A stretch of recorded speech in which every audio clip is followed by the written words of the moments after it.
Hi, I'm glad to see you on my channel. Today I'll tell interesting stories from Greek mythology.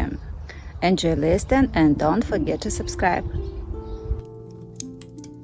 Close your eyes for a moment and let the world around you grow very, very quiet. There is nothing you need to do right now. There is nowhere you need to be. All that exists in this soft and gentle moment is a story.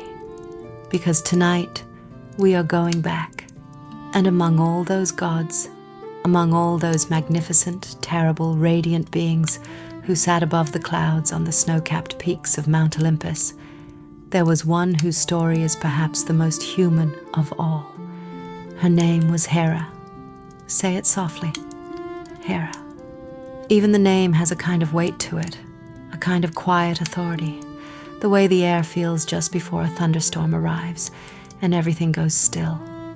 She was called the Queen of Olympus, the goddess of marriage and of women, the mother of gods, the consort of Zeus himself. She wore a crown of pure gold.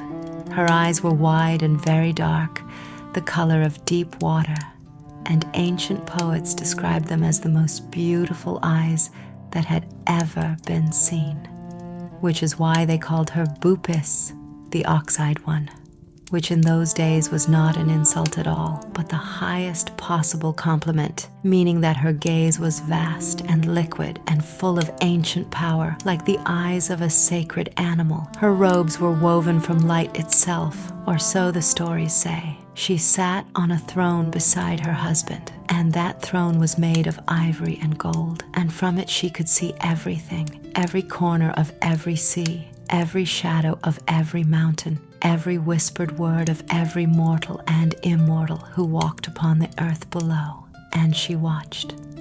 Oh, how she watched. But let us not begin at the middle of the story, as so many people do when they tell stories about Hera. Let us begin, as any good historian will tell you we should, at the very beginning. Because the beginning of Hera's story is not one of jealousy or revenge at all. The beginning of Hera's story is one of darkness, and of endurance, and of surviving the unthinkable.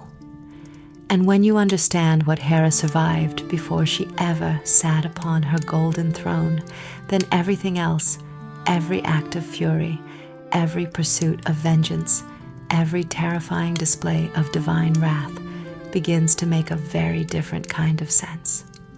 Let us begin then with her parents. In the oldest of all Greek cosmological traditions, those wonderfully strange and dramatic creation myths that were being passed from mouth to ear long before anyone in Greece had thought to write a single letter on a piece of clay. The universe began not with light or warmth or kindness, but with chaos, a great, yawning, formless emptiness. And from that emptiness came the first beings. Gaia, the earth herself, vast and endlessly patient, and Uranus, the sky, who spread himself above her like a dome of stars.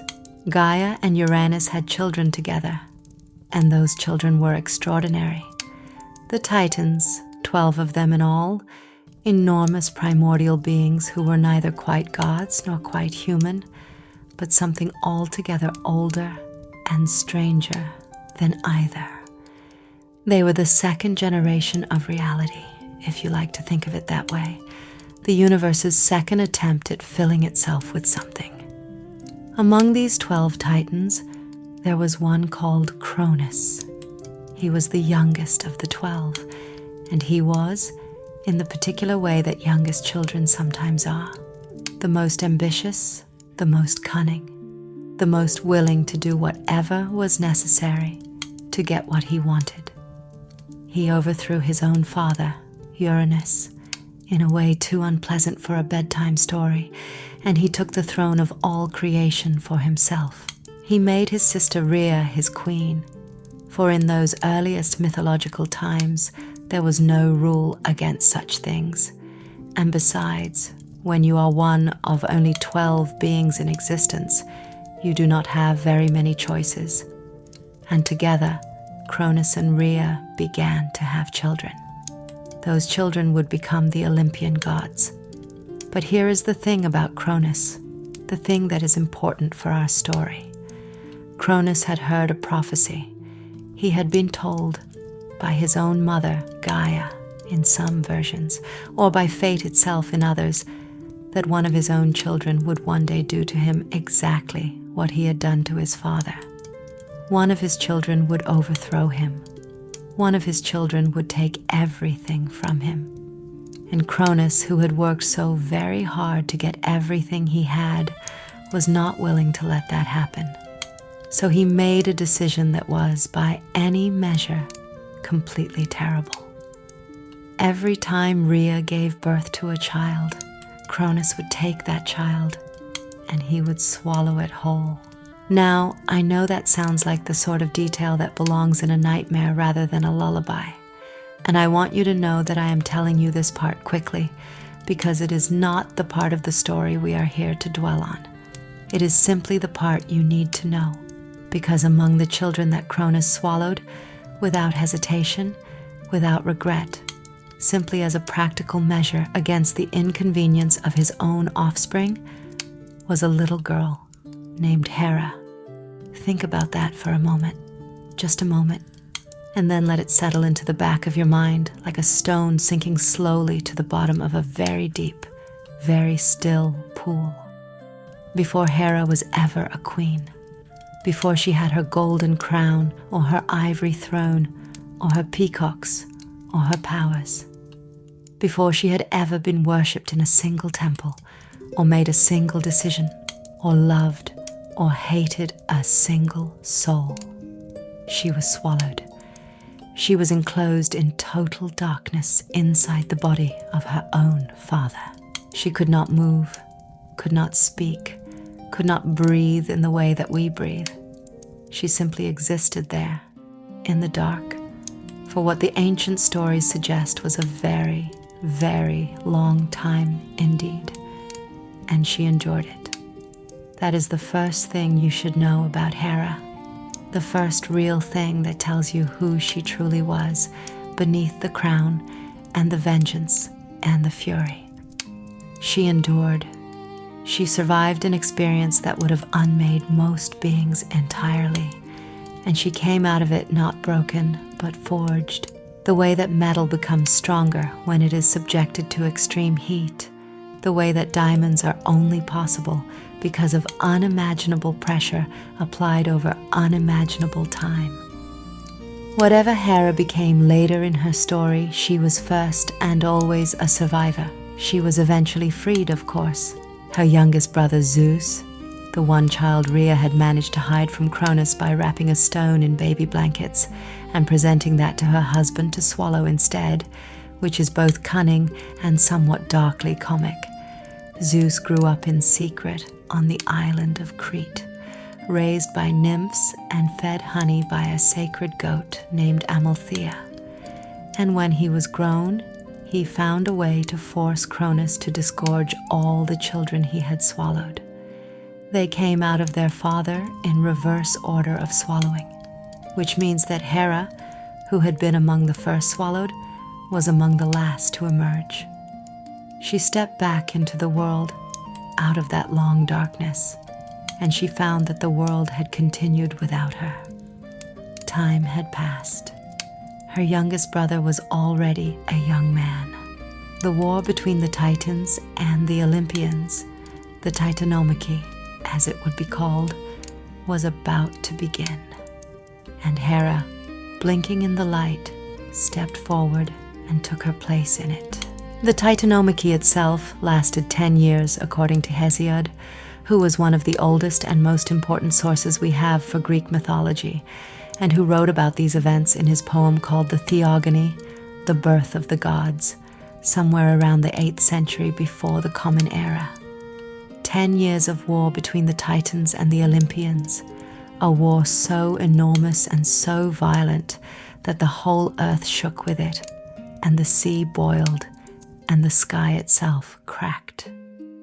At the end of those 10 years, Zeus and his siblings were victorious, and the Titans were imprisoned in the darkest pit below the earth, a place called Tartarus, which you might think of as the universe's most secure and unpleasant basement. And with the Titans defeated, the Olympians had to divide up the cosmos among themselves. Zeus took the sky, his brother Poseidon took the sea, his brother Hades took the underworld. And Zeus, as the king of the gods, the ruler of Olympus, the most powerful being in all of creation, looked at his sister Hera and offered her something that no other goddess had ever been offered. He asked her to be his wife. Now this is where the story becomes complicated, because different versions of this moment tell it very differently. And as a historian of mythology, I find all those different versions equally fascinating. In the simplest and most ceremonial version of the story, the one that the ancient Greeks themselves celebrated in rituals and festivals called Heros Gamos, the sacred marriage. The union of Zeus and Hera was one of the most sacred events in the history of the cosmos, a marriage between sky and earth, between male and female divine principles, a marriage that brought order and civilization and the sanctity of the institution of marriage itself into existence. The Hieros Gamos was reenacted symbolically in temples across the ancient Greek world, particularly on the island of Samos, which was considered one of Hera's most sacred places, and which ancient sources tell us was actually the place where Hera was raised after being freed from Cronus, raised by the daughters of the river god Asterion, in a garden of extraordinary beauty near the banks of a river called Imbrasos. Samos. Remember that name, because it will come up again. The island was so devoted to Hera that they built her one of the largest temples in the entire ancient Greek world, the Heraion of Samos, a temple so enormous that the historian Herodotus, writing in the 5th century before the Common Era, called it the greatest of all Greek temples. It was built and rebuilt over centuries, growing larger each time, as if the people of Samos could never quite build something magnificent enough to properly honor their goddess. Archaeologists who have excavated the site tell us that it began as a simple open-air sanctuary as early as the 10th century before the Common Era, and that by its greatest period it had a colonnade of 134 columns, each one over 18 meters tall. 134 columns. Think of that, standing at the edge of that forest of stone, looking up at those columns disappearing into the sky above you, and understanding that all of it was built for one goddess, for Hera, for the queen who had survived the darkness and emerged into her rightful light. But there is another version of how Hera came to be Zeus's wife, a version that the ancient mythographer Pseudo-Apollodorus preserved in his great compilation of Greek myths called the Bibliotheca. And this version is considerably less ceremonial and rather more troubling. In this version, Zeus did not simply ask Hera and have her agree. Instead, Zeus, who was, let us be honest about this, a god famous for doing whatever he wished whenever he wished to do it, Zeus transformed himself into a small, bedraggled, apparently very cold cuckoo bird. Hera, who had a kind heart and could not bear to see a creature suffering in the cold, picked the little bird up and held it against her breast to warm it, at which point Zeus transformed back into himself and took advantage of her kindness in a way that is not quite suitable for a bedtime story, but which the ancient sources describe with characteristic mythological frankness. Hera, according to this version, then agreed to marry Zeus, not out of love initially, but out of a desire to preserve her own honor. Because in the ancient Greek world, and in the divine world the Greeks imagined, marriage was the only mechanism by which a wronged woman could claim any kind of dignity and standing after such an encounter. And Hera knew, perhaps better than anyone, the power of dignity, the power of standing. So she accepted. She became his wife, and their wedding was celebrated with a magnificence that the ancient world could barely find words for. Hesiod tells us that all the gods came to honor the union. The earth flowered with gold beneath Hera's feet, the sacred apple tree of the Hesperides. Those golden apples that would later play such a famous role in the story of the Trojan War bloomed in her honor. The gods brought gifts, the seasons, the Horai, who served as handmaidens to Hera throughout her divine career, draped her in robes of impossible beauty. And Zeus and Hera sat together upon their thrones on Olympus, and the universe settled around them like a sigh. But even in that first moment of her marriage, even at the very peak of her power and her glory, there was already something in Hera that knew this would not be simple. Because she was married to Zeus, and Zeus was not a simple god to be married to. Let us rest here for a moment in the golden glow of that wedding, in the scent of those flowering golden trees, in the sound of the gods celebrating the marriage of the sky, and the queen who would watch over all the earth's marriages from her high throne. Let us simply breathe in that moment before the complications begin, before the jealousy, before the revenge, before all the extraordinary and very human drama that is about to unfold. You are feeling very comfortable now, I think. The weight of your body is settling into wherever you are resting. Your breathing has slowed just a little, hasn't it? Good. That is exactly right, because the story is only just beginning, and there is so much more to come. We have barely introduced our queen. We have not yet met the mortals and immortals who would feel the full force of her fury. We have not yet followed her into the caves and forests and distant corners of the world, where she would pursue those who wronged her with a patience and a precision that would make the very fates pause and take notice. But all of that comes next. For now, close your eyes a little more.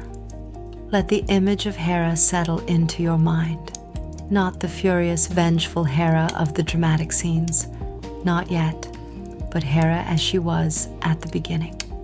A young goddess who had survived an unimaginable darkness. A queen who had earned her throne through endurance and strength. A wife who sat beside the most powerful being in the universe and knew already, in that deep and knowing part of herself, exactly what it would cost her.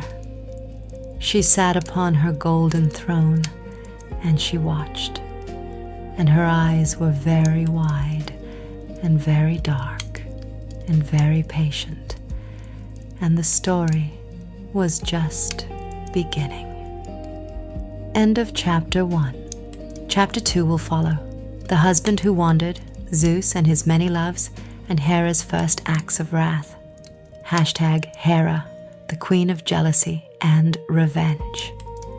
Chapter 2, the wandering husband, Zeus and his many loves, and Hera's first acts of wrath.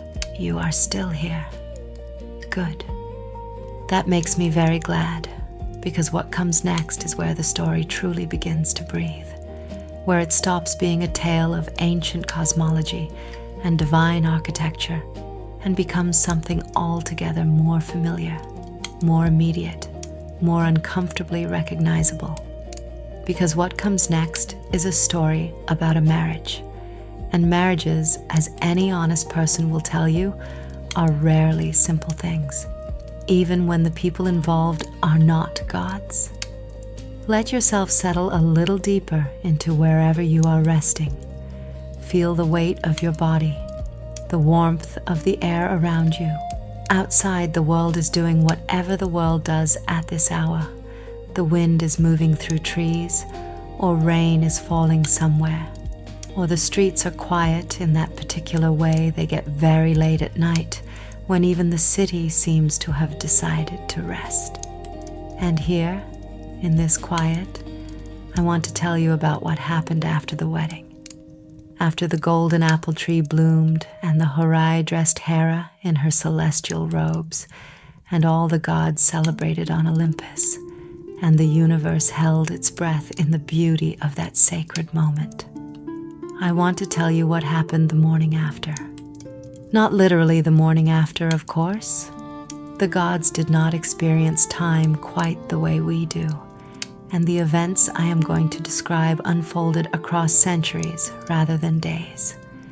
But in the logic of the story, in the emotional truth of what the ancient Greeks were telling when they told the myth of Hera and Zeus, there is very much a sense of a morning after.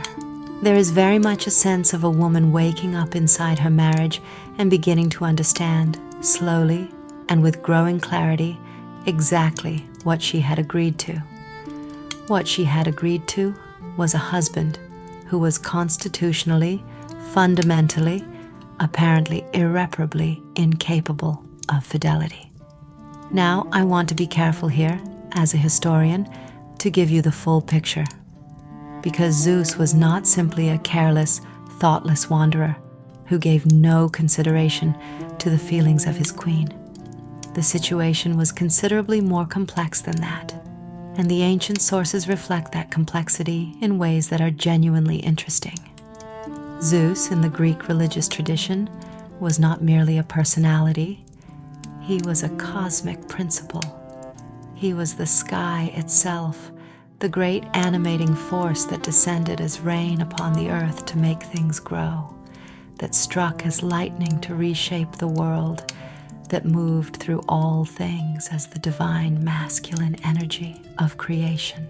His unions with various goddesses and mortals were, in the oldest and most theological interpretation of these myths, expressions of this cosmic function.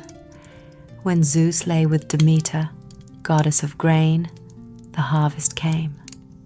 When he lay with Mnemosyne, goddess of memory, the 9 muses were born. All of art and music and poetry and history came into being from that union. When he lay with Themis, goddess of divine law, the fates and the seasons were born. The ordering principles of the universe itself came from that pairing. In this reading of the mythology, Zeus's many loves were not personal betrayals at all. They were the mechanism by which the world was made. But, and this is a very significant but, that theological reading was not the only one available even to the ancient Greeks themselves, and it was certainly not the one that Hera operated from within her own experience.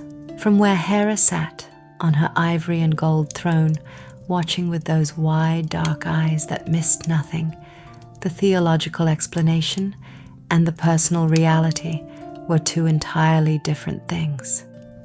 Whatever cosmic purpose his wanderings might serve, what she saw was her husband, the god she had agreed to stand beside, the god whose name was now eternally paired with hers.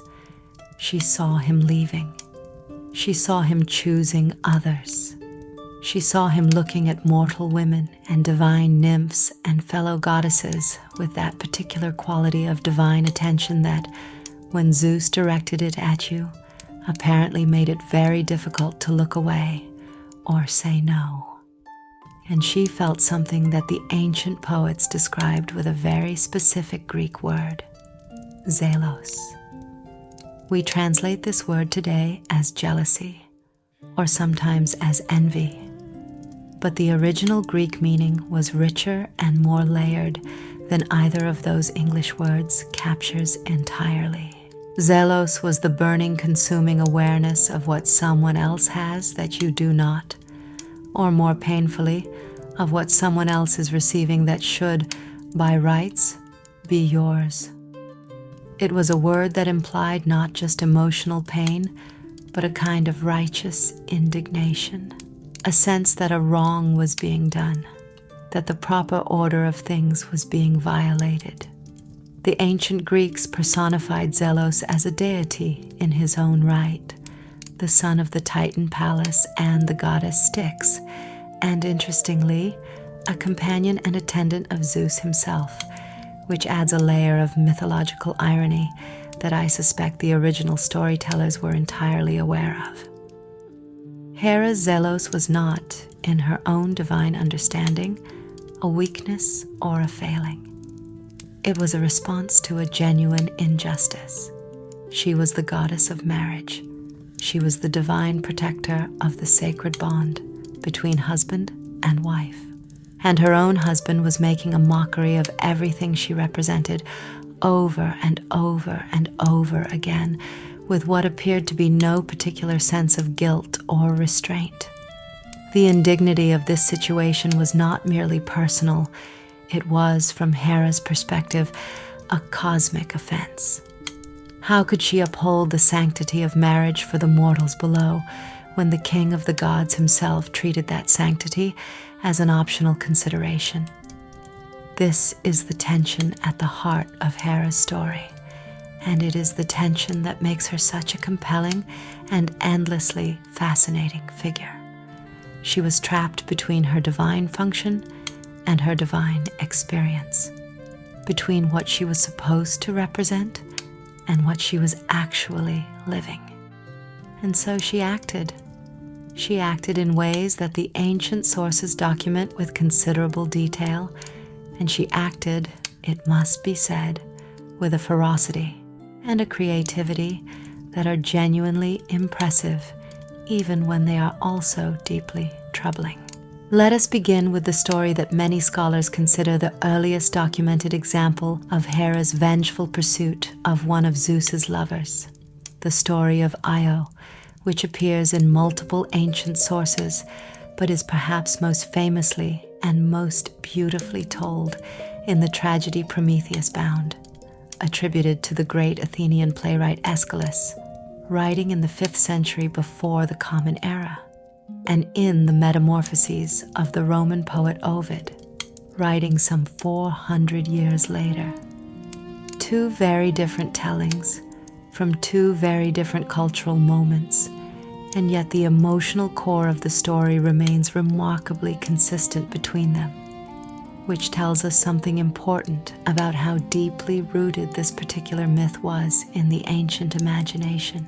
Io was a young woman, a priestess of Hera herself, which is one of those details that the ancient storytellers clearly relished for its particular cruelty, the daughter of the river god Inachus, who was king of the region around Argos in the northeastern Peloponnese.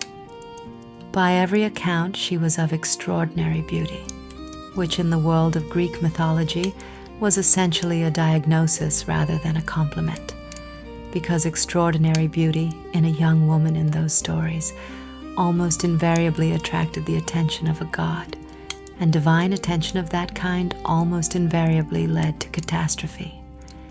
Io was no exception.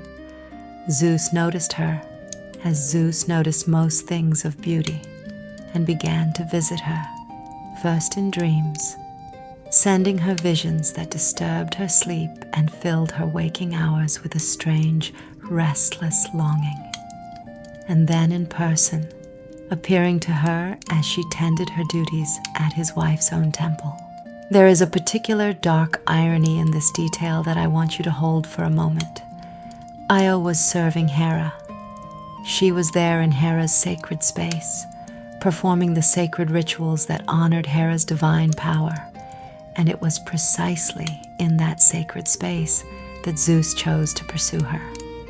Whether this was thoughtlessness or deliberate provocation on Zeus's part, the ancient sources do not quite agree. But what they do agree on is this: Hera noticed. Hera always noticed. According to the version told by Ovid, who, it should be said, was a Roman writing in the 1st century before the Common Era, and who therefore brought a somewhat more dramatic and novelistic sensibility to the myths than the earlier Greek sources. Hera happened to glance down from Olympus one day and observed that the land around Argos had been suddenly, inexplicably, and quite suspiciously covered in thick cloud, in the middle of a clear day. a dense, opaque, very obviously artificial cloud sitting directly over the area where she knew Io to be. Hera, whose intelligence and perceptiveness were as much a part of her divine nature as her beauty and her authority, was immediately and correctly suspicious. She descended from Olympus to investigate, and as she approached, the cloud dissipated, because Zeus, hearing her coming, had hastily transformed Io into a white heifer to conceal what was happening. A white heifer. A beautiful, perfectly formed snow-white cow standing in the field, looking up at Hera with large, dark, frightened eyes. Now here is the moment in the story that I find most interesting from a psychological and historical perspective, because what Hera does next reveals something very important about how she operated. She did not immediately lash out. She did not immediately accuse Zeus or confront the situation directly. Instead, and you can almost feel the controlled, deliberate intelligence behind this move, she paused. She looked at the white cow. She said with perfect composure that it was a very beautiful animal, and she asked Zeus if she might have it as a gift. Zeus was trapped. He could hardly refuse his wife's simple request for a cow without revealing exactly why he was so reluctant to hand it over. And so he agreed. And Io, terrified, confused, unable to speak in her animal form, unable to explain her situation to anyone, was handed over to Hera as a gift. Hera then placed Io under the guardianship of a being called Argus Panoptes. The name Panoptes means, in Greek, he who sees everything. And Argus earned this name because he had, depending on which ancient source you consult, either 100 eyes distributed across his entire body, or simply an extraordinary number of eyes, most of which remained open even when he slept, so that he was never entirely unseeing, never entirely unaware of whatever he was watching. Hera set this all-seeing guardian to watch over Io, who stood in a field, bound to an olive tree, unable to transform back, unable to escape, unable to communicate her distress to her father, who walked along the riverbank nearby and did not recognize the beautiful white cow as his own daughter. This detail, Io trying to communicate with her father, pawing at the ground, attempting to form letters with her hoof in the earth, her father eventually recognizing his daughter's name traced in the dirt and bursting into anguished tears. This detail appears in Ovid's telling with a heartbreaking specificity that has stayed with readers for 2,000 years. It is one of those moments in mythology where the story suddenly becomes unbearably real, where you feel the distance between the immortal causes and the mortal consequences collapsing into a single image of terrible, absurd, very human grief. But Zeus was not content to leave Io in this condition forever. He sent his son, Hermes, the messenger god, the cleverest of all the Olympians, the divine trickster whose golden sandals allowed him to travel between all worlds. He sent Hermes to deal with Argus. Hermes descended to earth in the guise of a shepherd, and he sat with Argus in the field, and he began to tell him stories. Long, slow, very calming stories, playing gently on his pipes as he spoke, and one by one, the 100 eyes of Argus began to close, lulled into sleep by Hermes' storytelling, which is, I think, a detail that anyone listening to this story right now might find particularly relatable. And when the last eye closed, Hermes struck, and Argus was no more. Hera, when she discovered what had happened, was grief-stricken for her faithful guardian. And here, in this small, genuine moment of grief for Argus, you see something in Hera that the simpler retellings of her story often overlook. She was loyal. She was capable of deep feeling for those who served her faithfully. She gathered the 100 eyes of Argus and placed them in the tail of her sacred bird, the peacock, where they remain to this day. Those beautiful, watchful, iridescent circles that decorate the peacock's feathers, looking for all the world like eyes that are always, always watching. Every time you see a peacock fan its tail and display those extraordinary markings, you are, in the logic of the myth, seeing Hera's memorial to her faithful guardian. You are seeing her grief made permanent and beautiful. But grief did not stop her pursuit of Io. Unable to punish Zeus directly, and this is a crucial point about Hera's situation that the ancient sources are consistently clear about. She could not defeat Zeus in open confrontation because Zeus was simply more powerful. Unable to reach her husband, Hera turned her wrath toward Io herself, and she sent a gadfly. A divine, relentless, supernatural gadfly that stung Io without cease and drove her mad with pain and torment, sending her running on her 4 hooves because she was still a cow, running across the face of the earth in an attempt to escape the stinging, from Greece across the mountains and the seas to Asia, to the Caucasus Mountains where a certain titan named Prometheus was chained to a rock suffering his own divine punishment, to Egypt and back again. The path that Io ran became, according to the ancient geographers, the origins of certain place names. The Ionian Sea was named for Io. The Bosphorus Strait takes its name from the Greek for cow ford, Bos meaning cow and Poros meaning crossing, the place where the cow crossed the water in her desperate running. In this way, the myth of Io embedded itself in the very geography of the ancient world. Every time a sailor crossed the Bosphorus, he was, in the mythological understanding, crossing the path of a frightened young woman transformed by a god's desire and a goddess's wrath. The landscape itself was a record of her suffering. Io's story eventually had something approaching a resolution. Zeus, under considerable pressure, and having agreed to Hera's demand that he would not pursue Io again, restored her to human form in Egypt, and there she gave birth to a son, Epaphus, and was venerated in Egypt as a goddess in her own right, identified with the Egyptian goddess Isis, another divine figure associated with motherhood and with the endurance of loss. But the resolution, when it came, did not undo what had been done. It did not give Io back the time she had spent as a cow, terrified, bound, unable to speak. It did not erase the gadfly's sting or the miles of desperate running. Hera had made her point, and the point was not really about Io at all. The point was about what happened to those who became entangled with what was hers.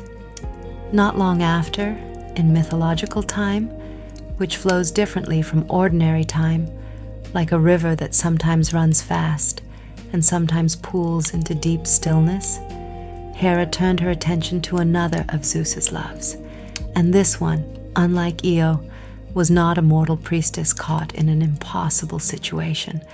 This one was a goddess, a titan, ancient and powerful in her own right, and her name was Leto. Leto was the daughter of the titans Coeus and Phoebe, which made her one of the most ancient divine beings in the Greek mythological tradition, predating the Olympians themselves by an entire cosmic generation. She was gentle by nature. The ancient sources consistently describe her as mild, serene, possessed of a kind of dignified quietness that made her perhaps particularly vulnerable to the loud and violent forces that Greek mythology so often deployed against its gentler characters.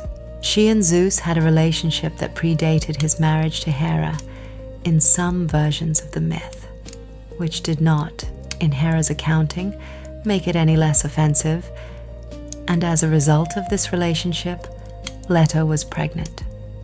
Pregnant not with one child, but with twins. And those twins would become 2 of the most important deities in the entire Greek pantheon. Apollo, god of the sun and music and prophecy and healing, and Artemis, goddess of the moon and the hunt and wild places. But first, they had to be born. And Hera, upon learning of Leto's pregnancy, made it her divine mission to ensure that this birth would be as difficult as possible. She issued a decree, and being the queen of the gods, her decrees carried genuine power, that no land under the sun, no fixed land that the light of day touched, would be permitted to offer Leto a place to give birth. The earth trembled at this command, because the earth knew what it meant to defy the queen of Olympus. Every island, every shore, every valley and plain and mountain meadow where Leto wandered in her heavily pregnant state refused her. She was turned away from place after place, the land itself flinching away from her as if she carried something contagious, which in a sense she did. She carried the wrath of Hera, and no sane piece of geography wanted any part of that. Leto wandered, enormous with her pregnancy, refused everywhere, in pain and desperate and alone, and the ancient poets, particularly the Homeric hymn to Apollo, one of the oldest and most beautiful of the Homeric hymns, composed perhaps as early as the 7th century before the Common Era, describe her wandering with a compassion and a specificity that make you feel across 3,000 years the weight of her exhaustion and her desperation. She went to the island of Kos, and Kos refused her. She went to Euboea, and Euboea refused her. She made her way across the Aegean, island by island, each one turning her away, and the image of this ancient, powerful, gentle being walking heavily along shorelines that would not keep her is one of the most quietly devastating images in all of Greek mythology. She finally came to a small, rocky, almost entirely barren floating island called Delos. And here is the detail that makes this particular solution work within the internal logic of Hera's decree. Delos was not fixed land. It was, according to the mythology, an island that drifted on the surface of the sea, unanchored, belonging fully neither to the sea nor to the solid earth.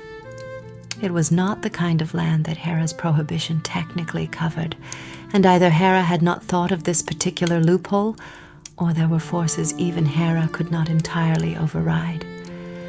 Delos agreed to accept Leto, but even here, even on this tiny floating refuge, Hera had one more card to play. The goddess of childbirth, Eileithyia, whose divine function was to assist women in labor, was kept by Hera's direct command on Olympus, prevented from going to Leto, so that the labor could not properly progress. For 9 days and 9 nights, according to the Homeric hymn, Leto labored on the rocky shores of Delos, without the goddess of childbirth present to help her. 9 days and 9 nights. The other goddesses who had gathered on Delos out of compassion, including Dion and Rhea and Amphitrite and Themis, sat with her and tried to help, but without Eileithyia, nothing could be done. On the 10th day, the assembled goddesses decided that enough was enough. They sent Iris, the goddess of the rainbow and divine messenger, to Olympus with a magnificent necklace of golden threads 9 cubits long, as a bribe. And the bribe worked. Eileithyia came, and almost immediately Leto gave birth, first to Artemis and then to Apollo, leaning against a palm tree on the shores of Delos, the rocky island bursting into golden flowers at the moment of the god's arrival. Delos, as a result of this mythological significance, became one of the most sacred sites in the entire ancient Greek world, an important pilgrimage center visited by worshippers from all over the Mediterranean, a place where elaborate temples were built and maintained for centuries. Archaeological excavations on Delos have uncovered extraordinary evidence of this sacred status, including a famous terrace of marble lions, ancient statues still standing in a row facing the sacred lake where, according to the myth, Apollo and Artemis were born. You can visit those lions today, though most of the originals are now in the Delos Museum to protect them from weathering, their replacements standing sentinel in the open air. And when you see them, you are looking at objects that were already considered ancient when the Athenian Empire was at its height. But I want to return to Hera in all of this, because it is easy to lose her in the drama of Leto's story, to focus on the wandering and the suffering and the eventual birth of Apollo and Artemis, and to forget that what we are really looking at is the shape of Hera's power, what she could and could not do, what tools were available to her and which were not. Because this is a pattern that repeats across her story with enough consistency that it must be understood if we are to understand Hera herself. Hera could not defeat Zeus. This was the fundamental constraint of her existence. He was more powerful than she was in the raw cosmic accounting of divine strength, and any direct confrontation between them ended in her disadvantage. There is a famous passage in the Iliad, Homer's great epic poem about the Trojan War, composed perhaps in the 8th century before the Common Era, and one of the oldest and most important works of literature in the entire Western tradition, in which Zeus reminds Hera, with chilling bluntness, of exactly this fact. He tells her that if she does not stop interfering in his affairs, he will hang her from the sky with golden chains, weighted with anvils, as he has done before. It is not a threat made gently. It is a statement of established precedent. He had done it before. He was prepared to do it again. And Hera, who was many things but was not foolish, knew that this was true. This limitation shaped everything about how Hera operated. Unable to strike at Zeus directly, she struck at what Zeus loved. Unable to punish the cause, she punished the effect. Unable to change what her husband did, she made the consequences of what he did as terrible as she could manage for everyone involved. This is not, by any moral accounting, admirable behavior, but it is, by any psychological accounting, completely understandable behavior in a being of great power who is simultaneously trapped by an even greater power and has no legitimate recourse available to her.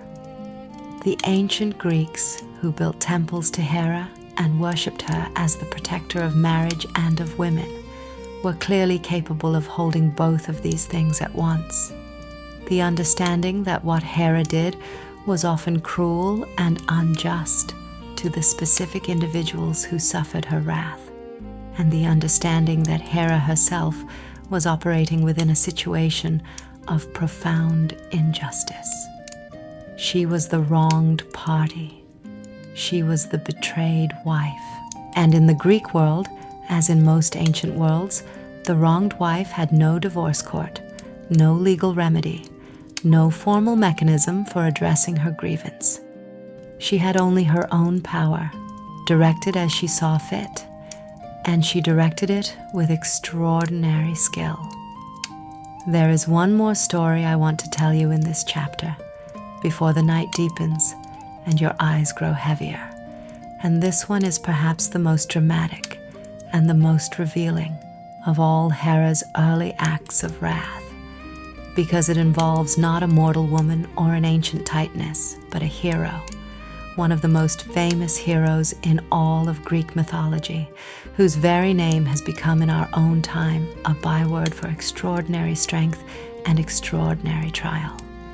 His name was Heracles, or if you know him by his Roman name, Hercules.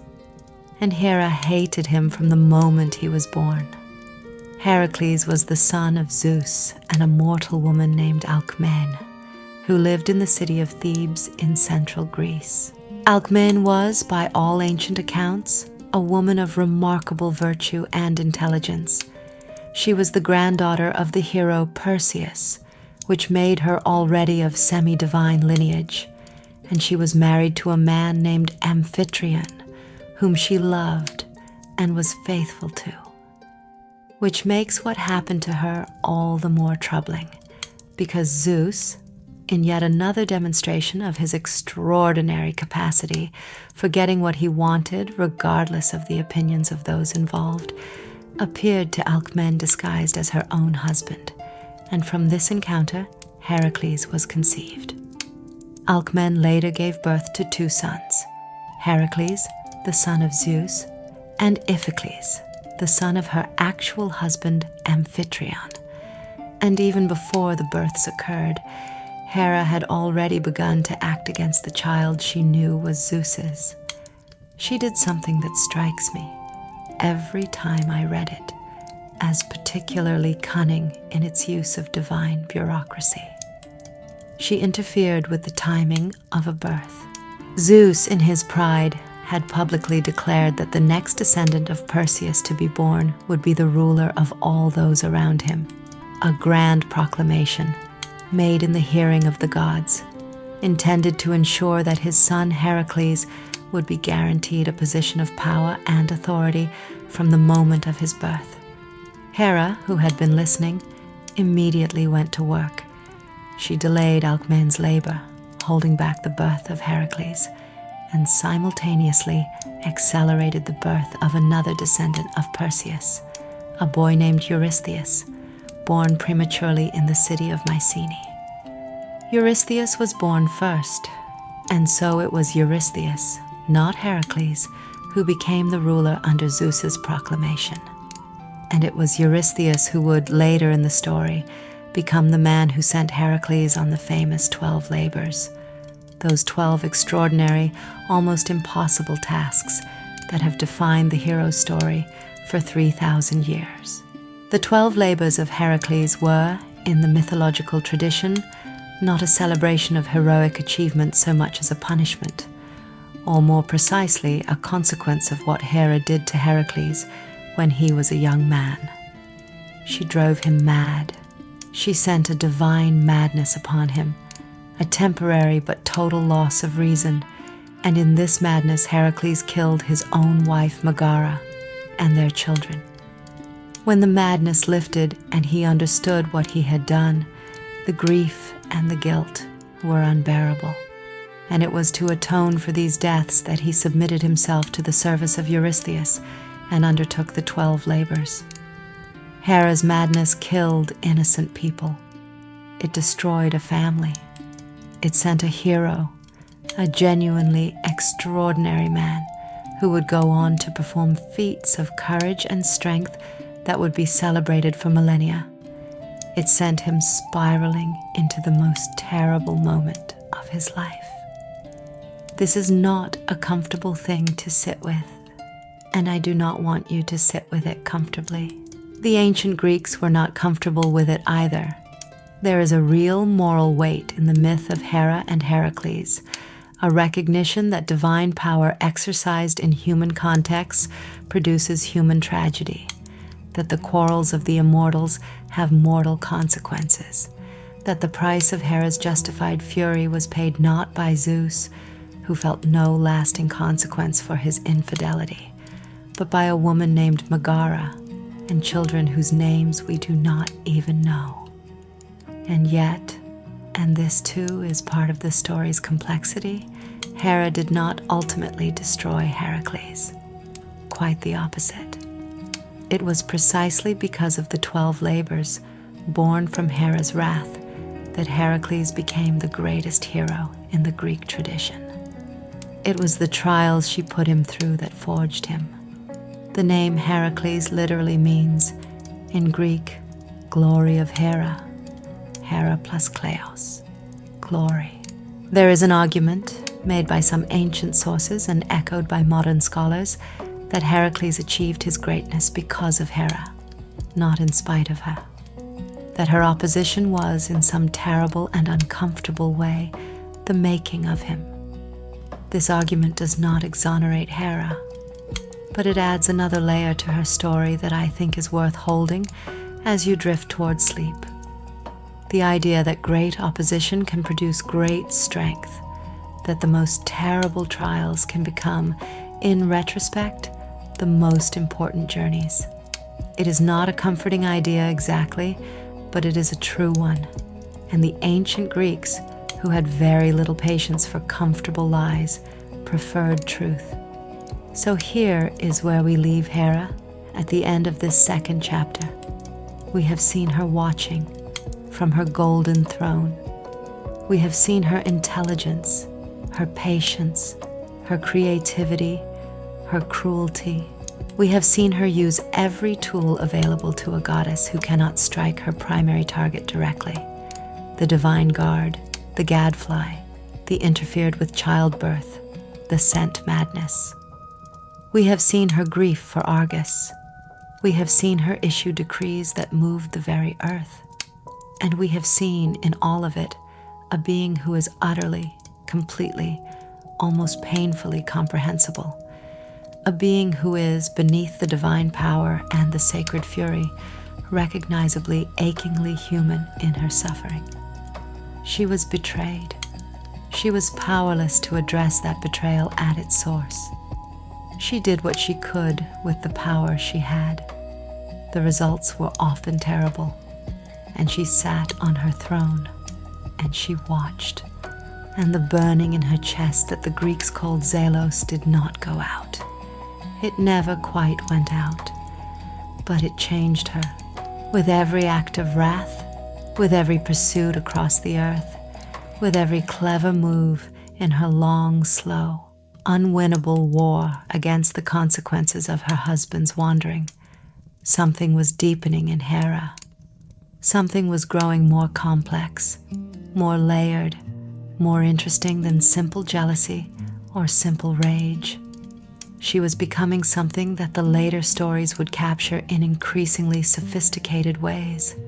Not just a wronged wife, not just an angry goddess, but a force of divine consequence, a cosmic principle of accountability, the living embodiment of the ancient Greek understanding that actions have results, that even gods answer to something, even if that something is only a queen with wide dark eyes who sees everything and forgets nothing.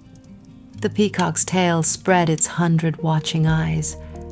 The night deepened, and Hera waited for what came next. Hera carried this second kind, and the story I want to tell you tonight, the story of the Trojan War, the greatest conflict in all of Greek mythology, the 10-year catastrophe that consumed heroes and cities and gods and entire generations of human life. This story cannot be understood without understanding that at its very center, burning like a coal that has been glowing for years before anyone noticed the fire, was Hera's grudge. Not a new grudge, not a fresh insult, but something old and deep and almost geological in its patience, something that had been waiting, with a particular quality of divine patience that mortals cannot quite imagine, for exactly the right moment to express itself. That moment came in the form of a golden apple. Let yourself settle into the story now. Let the images come slowly, like photographs developing in a dark room, the shapes emerging gradually from the pale nothing, detail by detail, until the full picture is there. Because this story has layers, and I want you to feel each layer before we add the next one. The way you feel the warmth of a fire first on your face, and then in your hands, and then in your chest, and then finally, fully, in your bones. We begin not at Troy, but at a wedding. The wedding of Peleus and Thetis, a mortal king and a sea goddess, a union that was itself the product of divine scheming of a different kind, since the gods had been warned by prophecy that any son born to Thetis would be greater than his father, and had therefore collectively decided that Thetis must marry a mortal so that her son, however extraordinary, would be mortal too, and therefore limited in the danger he could pose to the divine order. This son, as it turned out, would be Achilles, the greatest warrior of the Trojan War, which means that the Trojan War was, in a sense, set in motion by a prophecy about the man who would fight in it, which is exactly the kind of elegant and slightly dizzying circularity that Greek mythology specializes in. The wedding was magnificent. All the gods were invited, all of them, that is, except one. The goddess Eris, whose name means discord, whose divine function was the spreading of strife and conflict, was deliberately excluded from the guest list on the entirely reasonable grounds that inviting the goddess of discord to a wedding seemed like asking for trouble. This was sensible. It was also, as sensible decisions so often are in mythology, precisely the wrong thing to do, because Eris, upon learning of her exclusion, decided to make her presence felt anyway. She appeared at the edge of the celebration and rolled a single golden apple into the gathering of gods. On the apple were inscribed 3 words in Greek, Callisto, to the fairest. And then she left, because she had done what she came to do. The apple landed among the goddesses, and 3 of them reached for it simultaneously. Hera, Athena, goddess of wisdom and warfare, and Aphrodite, goddess of love and beauty. 3 of the most powerful beings in the Greek divine pantheon, and each of them believed with absolute conviction that the apple was rightfully hers. I want to pause here and think about what this moment meant for each of these 3 goddesses, because their claims were not equally straightforward, and understanding the difference between them matters for understanding what happens next. Aphrodite's claim was the most obvious. She was quite literally the goddess of beauty. It would seem almost redundant to say that the most beautiful goddess was the goddess of beauty. But Hera's claim was different in kind, and in some ways more interesting. Hera was not claiming physical beauty above all others, though she was undeniably magnificent. Hera was claiming something broader. She was claiming worth. She was claiming that she, as queen of all the gods, as the most powerful goddess, as the divine embodiment of marriage and civilization and royal authority, was the most worthy of recognition and honor. The apple was not just about appearance, it was about status, about being seen and acknowledged as supreme. And for Hera, who had spent her entire divine existence in a marriage that constantly undermined her dignity, the desire to be declared supreme, to be told definitively and publicly that she was the finest of all. This desire ran very, very deep. Zeus, when the dispute was brought to him, did something that was either very wise or very cowardly, depending on your perspective. He refused to judge. He was not going to place himself between his wife and the goddess of love and his favorite daughter Athena and declare one of them superior to the others. He was not that foolish. Instead, he decreed that the judgment would be made by a mortal, a young man of Troy, a prince named Paris, who was living at that time as a shepherd on the slopes of Mount Ida, near the city of Troy in what is now northwestern Turkey, for reasons that involved another prophecy, naturally, that had suggested he would be the ruin of his city, prompting his parents to abandon him as an infant, whereupon he had been found and raised by shepherds and had grown up beautiful and skilled with a bow and apparently quite susceptible to divine influence. The 3 goddesses came to Paris on the mountainside, each presenting her case, each offering a bribe, because this was, among other things, a bribery contest, and the goddesses were not above it.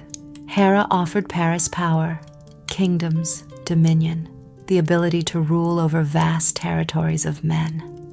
Athena offered him wisdom and skill in battle, the ability to be the greatest warrior of his age, to win glory that would last forever.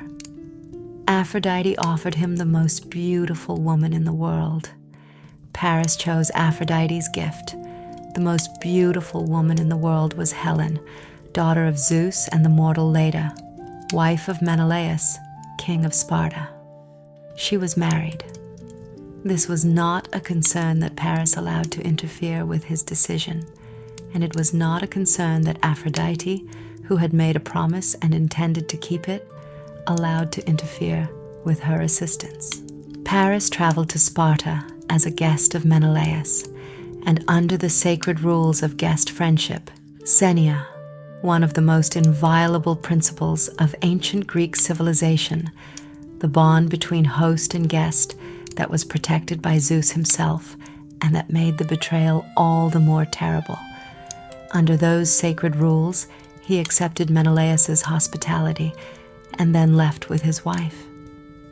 Whether Helen went willingly or was taken by force is one of the great unresolved debates in classical scholarship, and different ancient authors take different positions on it.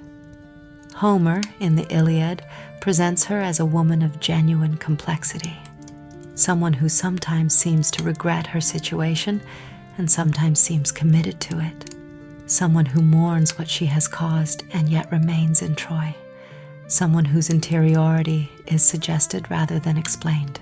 The poet Stesichorus, writing in the 6th century before the Common Era, famously proposed an alternative version in which Helen never went to Troy at all. The gods sent a phantom in her likeness, and the real Helen waited out the war faithfully in Egypt, which would mean that 10 years of war and thousands of deaths were fought over a woman who was never there. The philosopher Plato found this version more morally satisfying, but most of the ancient tradition sticks with Helen actually in Troy, and it is this version that drives the war. Menelaus, returning home to find his wife and his most honored guest both gone, along with a considerable amount of the palace treasury, did what any betrayed king of sufficient connections would do. He called in every favor in Greece. He reminded every Greek king and chieftain of the oath they had all sworn, a remarkably prescient oath, as it happens, proposed by the wise Odysseus when all of Helen's many suitors were competing for her hand, an oath that bound every suitor to accept whichever man she chose and to defend that man's right to her if it was ever challenged. Every king had sworn this oath. Every king was now called upon to honor it. And from every corner of Greece, the ships began to gather.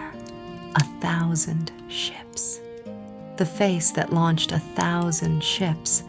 This is the phrase that the Elizabethan playwright Christopher Marlowe would give to the character of the magician Faustus when he conjured a vision of Helen some 2,000 years after the myth. And it has stayed in the language ever since as a measure of extraordinary, world-altering beauty. 1,000 ships carrying the greatest collection of heroes in the Greek tradition, Achilles, greatest of warriors, armored with divine protection and terrible destiny.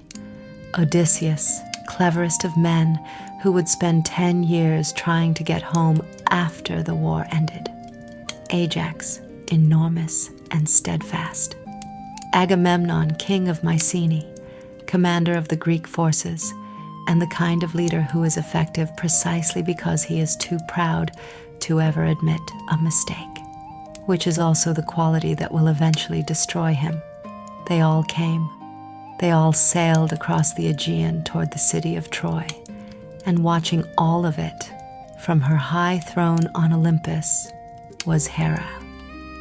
Now we come to the part of this story where Hera steps fully into the center of the frame, and I want you to understand exactly what she is doing and why, because this is the most complex and the most revealing chapter in her entire divine biography.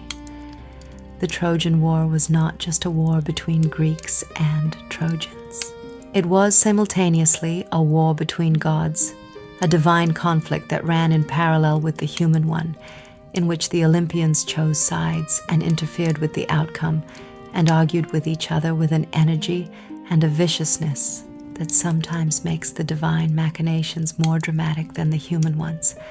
And at the center of the divine conflict, driving the pro-Greek faction with a ferocity that sometimes alarmed even her allies, was Hera. She wanted Troy destroyed, not merely defeated, not merely humbled, destroyed, utterly, completely, permanently erased from the earth. And the reason, the root reason, beneath all the political justifications and the divine allegiances, was that golden apple, was Paris's choice on the mountainside, was the fact that Paris, when asked to judge between power and wisdom and love, had looked at Hera and her offer of kingdoms and dominion, had looked at the queen of all the gods making her best case, and had turned away from her and chosen someone else. He had chosen someone else. 3 words. And in those 3 words, if you have been following Hera's story from the beginning, you can hear the echo of every wound she has ever carried.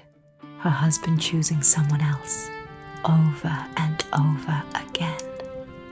And now a mortal prince, a foolish young man on a mountainside, who should have been grateful beyond measure that the Queen of Heaven had deigned to offer him anything at all. He had looked at her and chosen someone else. The insult was not merely personal, it was cosmic. It confirmed a pattern that Hera had been living with since her wedding day, the pattern that said that when the moment came and a choice was made, she would not be chosen. She would be passed over. She would be set aside for someone considered more desirable, more appealing, more worth the trouble. Troy would pay for that pattern. Troy would pay for all of it. The Iliad, Homer's great poem, covers only a small portion of the 10-year war, roughly 50 days in the 9th year, focusing on a dispute between Achilles and Agamemnon that causes Achilles to withdraw from battle and the devastating consequences that follow from his absence. But within those 50 days, we see Hera in action with extraordinary clarity and detail, and what we see is a tactician of the highest order. She was not simply angry and destructive. She was strategic. She was patient. She was willing to manipulate, to seduce, to deceive, to form alliances, to call in obligations, to use every instrument of divine influence available to her, all in service of the single outcome she had decided upon, the fall of Troy.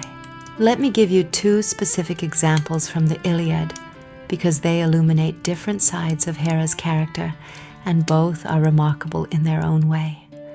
The first is the scene that classical scholars sometimes call the deception of Zeus, the Dios Apate in Greek, and it is one of the most audacious things Hera does in the entire tradition.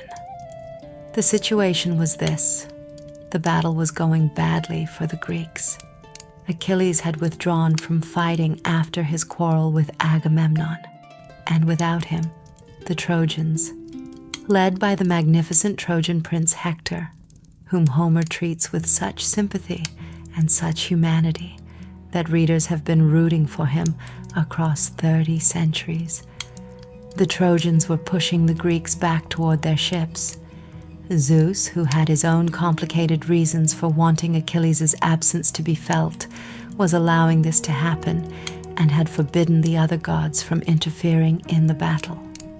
Hera, who wanted Greek victory, found this situation intolerable.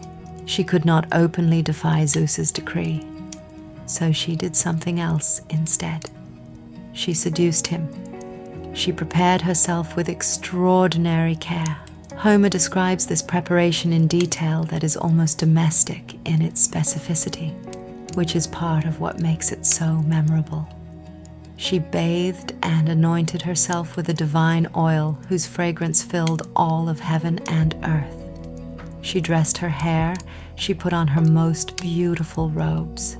She borrowed from Aphrodite, which required a certain supreme irony of self-suppression, going to the goddess of love for help in seducing her own husband, she borrowed Aphrodite's golden girdle, the kestos hemas, the embroidered band that carried within it all the powers of desire and longing and the enchantment that makes one person irresistible to another. She also arranged, through the god of sleep Hypnos, with whom she negotiated carefully, promising him a beautiful grace as a bride in exchange for his help. She arranged that Zeus, once he had fallen asleep in her arms after their union, would sleep deeply enough that she had time to influence the battle. It worked. Zeus saw her approaching across Ida and wanted her immediately, with an urgency that Homer describes with a particular kind of divine passion poetry that was considered even in antiquity quite remarkable for its directness. He drew her to him, and the earth blossomed golden beneath them, flowers and clover and hyacinths and lotus rising from the ground, which is an image that connects back to the sacred wedding of Hera and Zeus, the same flowering of the earth that occurred at their first union, and the parallel is clearly intentional. The earth remembering the marriage even when the marriage had become something else entirely. And Zeus slept deeply, with Hypnos perched above him in the form of a bird. And in that window of time, while the king of the gods slept in his queen's arms, Hera moved her pieces on the board. Poseidon, her ally, was freed to join the battle. The Greeks surged forward. Hector was wounded. The tide turned. When Zeus woke and understood what had happened, he was furious. Furious in that particular way of someone who knows they have been outmaneuvered and cannot entirely admit it, because admitting it would mean admitting that they were outmaneuverable, which is intolerable to a certain kind of pride. He threatened Hera. He reminded her of previous punishments, the golden chains, the anvils, the times she had been hung from the sky. And Hera, who was many things but was not stupid, submitted. She adopted an expression of perfect composure and said that she had not directed Poseidon to interfere, that what he had done was his own decision, and she could not be held responsible for what other gods did of their own free will. It was, objectively, a lie. A very good lie, delivered with the kind of serene conviction that is only available to someone who has had millennia to practice the particular skill of maintaining complete composure while saying something entirely untrue. And Zeus, who perhaps knew it was a lie and perhaps chose to accept it as truth because the alternative was a confrontation he did not entirely want either, accepted it, or appeared to. This is their marriage, laid bare in a single exchange. Two divine beings of immense power, neither of whom can fully overpower the other, in a constant negotiation of truths and lies and strategic submissions and quiet victories. It is not a comfortable marriage. It is not a happy marriage by any ordinary human measure, but it is, in its way, a real one. Real in the sense that it contains the full complexity of two people who are too bound together to separate and too different to fully understand each other, and who have been navigating that impossible territory for longer than most civilizations have existed. The second example I want to give you from the Iliad is quieter, and in some ways more devastating. There is a moment in the poem, in the 17th book for those keeping track, where Hera watches the great Greek warrior Achilles' closest companion, Patroclus, fall in battle. Patroclus had gone into battle wearing Achilles' armor, hoping to inspire the Greeks and turn the tide, and the Trojan prince Hector had killed him. And Hera, watching this death, watching the grief it would cause, watching the chain of consequences that would follow, because she knew, as all the gods knew, that Patroclus' death would bring Achilles back into battle, and Achilles' return would mean the death of Hector, and Hector's death would effectively seal Troy's fate. Hera sent the sun down early.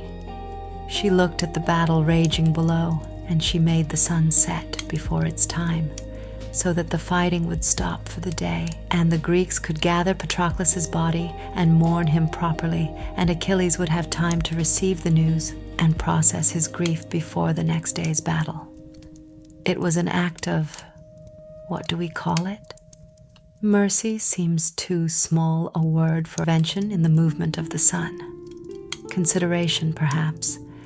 An acknowledgement that the human beings below, even in the middle of a war that she herself had helped to create and was actively prolonging, even they deserved a moment to grieve, too. It is a small gesture in the context of everything else, but small gestures in long stories often say the most.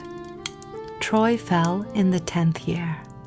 It fell ultimately through the famous stratagem of the wooden horse, the great hollow wooden horse built by the Greeks under the direction of Odysseus, left outside the walls of Troy as an apparent offering to the gods, which the Trojans, in a moment of fateful poor judgment, dragged inside their own walls, not knowing that Greek warriors were concealed inside it.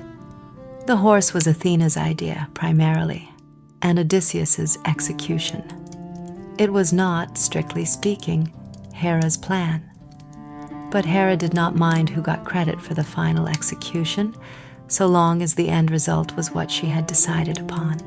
The end result was fire.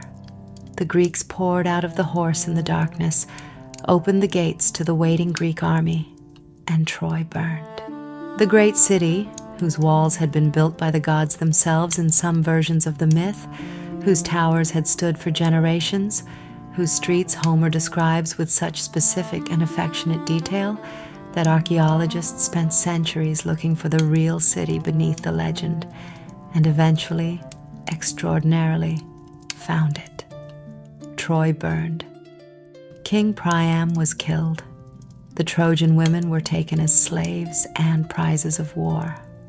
Hector's infant son Astyanax was thrown from the walls because the Greeks feared that even a child of Hector's blood might grow up to seek vengeance for his father. The city that Paris built his happiness upon, the city that had sheltered his stolen love for 10 years, the city that had paid for his choice on a mountainside in human life beyond counting, that city was erased from the earth. Hera watched it burn. And here is the question that the ancient sources ask, and do not quite answer, and that I want to leave with you as you move toward sleep. Was she satisfied? It is a question worth sitting with, because the ancient world's presentation of Hera after the fall of Troy is complex and somewhat surprising. You might expect, given everything, given the depth of her grudge, given the years of scheming and maneuvering and divine energy poured into this singular goal, you might expect that the fall of Troy would represent a kind of release for her, a resolution, an ending. But the gods who had fought on Troy's side were not finished. Poseidon and Apollo, furious at the Greeks for the desecration of Trojan temples during the sack of the city. And the Greeks had indeed been remarkably impious in their victory, which even Hera's Trojan burning heart found difficult to entirely condone. Poseidon and Apollo worked to make the Greek journey home as disastrous as possible. The returns of the Greek heroes, the nostoi, as the Greeks called them, were almost uniformly catastrophic. Agamemnon returned home to be murdered by his wife. Ajax was shipwrecked and drowned.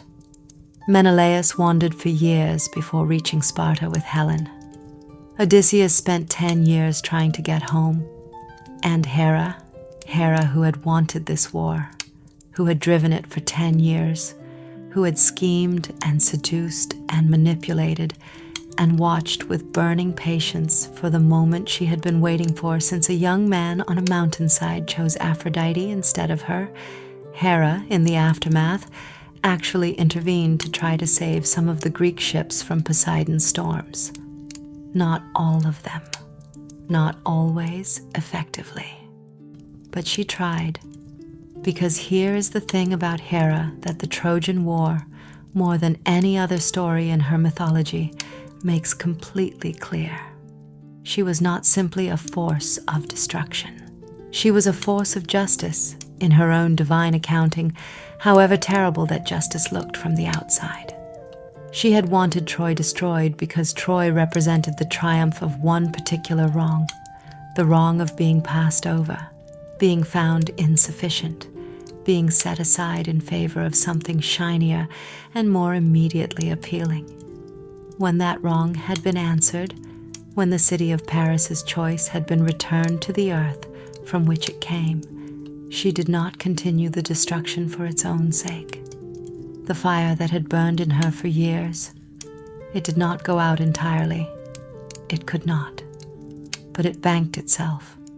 It settled into something lower and slower and more manageable. She was, in the end, a goddess of consequence rather than a goddess of cruelty. The distinction is important. Cruelty takes pleasure in suffering for its own sake. Consequence cares about the accounting, about ensuring that actions produce results, that choices have weight, that the universe maintains something that looks, from the divine perspective, like fairness. Hera's fairness was harsh, and it was sometimes catastrophically indiscriminate in who it fell upon, and it was driven by a personal wound that colored everything she judged. But it came from a real place. It was grounded in a real sense of how the world should be ordered, of what was owed and what was not, of what could be tolerated and what could not. She was the goddess of marriage, and someone had mocked her marriage. She was the queen of the gods, and someone had told her she was not the fairest. She was the divine embodiment of sacred bonds and their protection, and the most sacred bond she held, her own, had been violated so many times and in so many ways that the violation had become, in a sense, the texture of her existence. She did what she could, with what she had, within the constraints she operated under, and then she watched the fire die down, and she sat on her throne, and the peacock spread its tail beside her, and the 100 eyes of Argus looked out at the world in every direction. And Hera looked out too, with her wide, dark eyes, and waited to see what the world would offer her to respond to next, because there was always something next. There always is, when you are immortal, and the world keeps turning, and human beings keep making the same kinds of choices that humans have always made, choosing beauty over wisdom, desire over fidelity, the easy thing over the right thing, the golden apple over the considered life. She would be here. She was always here. The fire in Troy cooled to ash, and the ash blew out across the Aegean and settled into the sea, and the sea carried it everywhere, to every shore, and new cities rose and new stories began. And Hera sat on her throne and breathed in the long aftermath of everything she had brought about. Outside your window, the night has deepened while I have been talking. The stars are out, perhaps, or clouds are moving across the moon, or the city is very quiet in the particular way it gets in the smallest hours, when even the most wakeful among us have finally conceded to sleep. And you are drifting now, I think, drifting on the long, slow current of this ancient story, carried gently by the telling of it toward the shore of sleep. Let yourself go there. You have earned it for listening so patiently. You have heard about the golden apple and the judgment on the mountain and the ships gathering in their hundreds and the gods choosing sides and Hera seducing her own husband to buy an hour's advantage and the sun going down early out of something that might have been mercy. You have heard Troy burn. You have sat for a little while on the threshold of a story that is 3,000 years old and felt perhaps how close it still is, how recognizable, how human, even the gods. Semele was a princess of Thebes, and if you are noticing that Thebes keeps appearing in this story, you are right to notice it because Thebes was in the mythology, a particularly Zeus-adjacent city, a place where the king of the gods seems to have spent considerable time and directed considerable divine attention, with consistently catastrophic results for the locals. Semele was the daughter of Cadmus, founder of Thebes, and Harmonia, the daughter of Aphrodite and Ares, which made her, by blood, both divinely descended and humanly mortal, belonging fully to neither world and therefore particularly vulnerable to the kind of attention that crossed the boundary between them. She was young. She was beautiful. Zeus noticed her, as Zeus noticed most things of beauty in the vicinity of Thebes, and he came to her not in disguise this time, or rather, not entirely in disguise. He came to her as a man, as a mortal lover, and visited her regularly, and Semele fell genuinely in love with him. This is important. She was not tricked into the relationship in the way that some of Zeus's other loves were tricked. She knew she had a divine lover, and she loved him, with the kind of total and absolute devotion that the ancient poets describe as both beautiful and catastrophically dangerous. There was a quality in Semele's love that the Greeks recognized and named, the quality of someone who has been touched by the divine and cannot go back to ordinary life, who has tasted something so extraordinary that everything else tastes pale and colorless by comparison. She was, in this sense, already lost before Hera found her. But lost in love is very different from the kind of lost that Hera had in mind. Hera learned of the affair. Hera always learned, and she came to Semele in disguise. This is the detail that I find most interesting about the story of Semele, because it tells you something very specific about how Hera operated when she was at her most calculating. She did not come as a goddess. She did not come in her divine power and beauty, which would have revealed her immediately and given Semele the chance to understand what she was facing.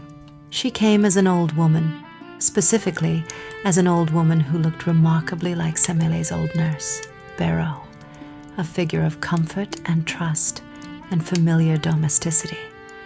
She came wearing the face of someone Semele loved and trusted, which meant that when she spoke, Semele listened with the particular open quality of listening that we reserve for those we love. And what Hera said, in the voice of the old nurse, was this: "How do you know that your lover is really Zeus? How do you know you have not been deceived by some lesser god or spirit, some trickster who has told you he is the king of heaven in order to elevate his own importance in your eyes? If he truly is Zeus, surely you have the right to ask him to prove it. Surely if he loves you as he says, he will show himself to you as he truly is, in his full divine glory, the way he appears to his wife Hera in their divine marriage bed."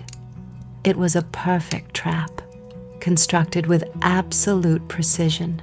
Hera knew, she knew with complete certainty, because she was the queen of the gods and understood divine physics with the kind of intimate expert knowledge that comes from having been married to the most powerful god in the universe for longer than most civilizations have existed. She knew that a mortal human body cannot withstand direct exposure to the unmediated divine. The gods, when they moved among humans, did so always with some layer of mediation, some softening of the full force of what they were. Even Zeus, when he came to Semele, came in a form her human senses could process. To remove that mediation, to appear in full divine glory, the lightning and the thunder and the raw cosmic power of the sky god unveiled and unfiltered would be lethal to anyone without divine protection. Hera knew this. Semele did not. Semele, seated with doubt by the voice she trusted, asked Zeus the next time he came to her to grant her a wish, to promise first, before she told him what it was, on the oath of the river Styx, the most unbreakable oath in the divine universe, that he would give her whatever she asked. Zeus, who loved her, who was moved by her love for him, who perhaps was not thinking as carefully as he should have been, Zeus swore on the Styx, and then Semele asked him to appear to her as he truly was, in his full divine glory, exactly as he appeared to Hera. The oath on the Styx could not be broken, not even by Zeus. It bound the gods more completely than any other promise, with consequences for oath-breaking that even the King of Heaven did not want to face. He could not refuse.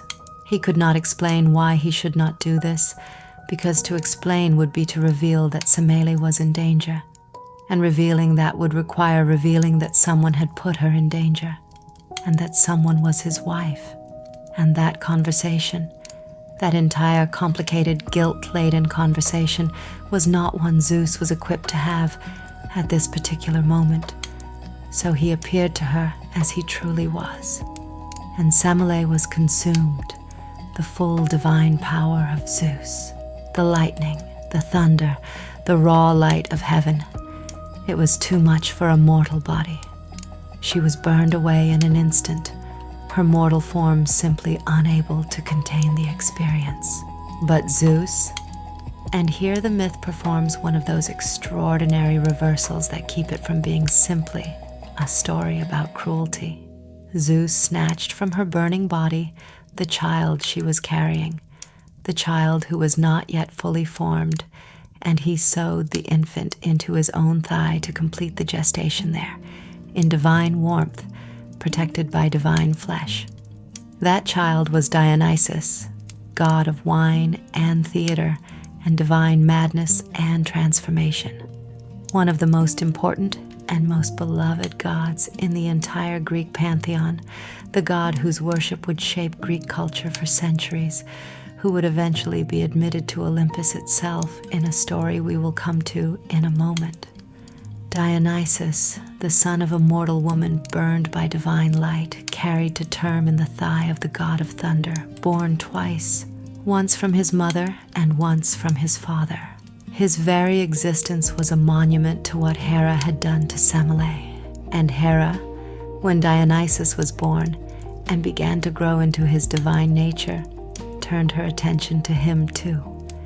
She sent madness upon the nymphs of Nysa, who were raising him, driving his foster family into chaos.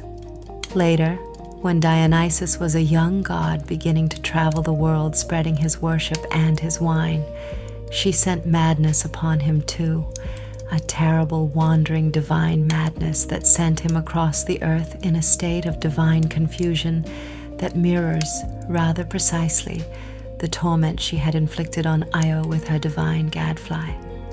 Dionysus wandered as far as Egypt, as far as Syria, all the way to Phrygia, where the goddess Semele eventually healed him and taught him her sacred rites.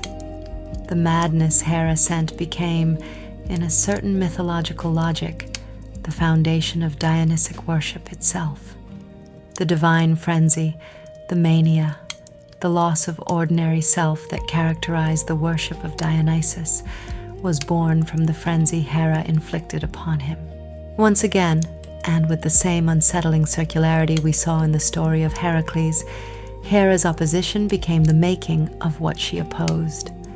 The god of divine madness was shaped in part by the divine madness his stepmother sent to destroy him. He carried her mark in the very nature of his divinity. There is a footnote to the story of Semele that I want to give you before we move on, because it is one of the most quietly powerful moments in all of Greek mythology, and it is not as well known as it deserves to be. Dionysus, when he was fully grown into his divine power, descended into the underworld, into the realm of Hades and Persephone, the land of the dead, and he brought his mother back.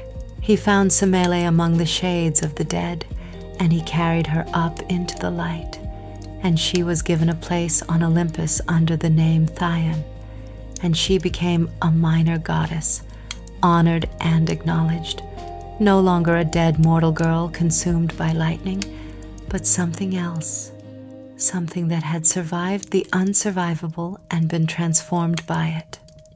Hera's plan to destroy Semele had, in the end, produced a god who loved his mother enough to go to the underworld and bring her home.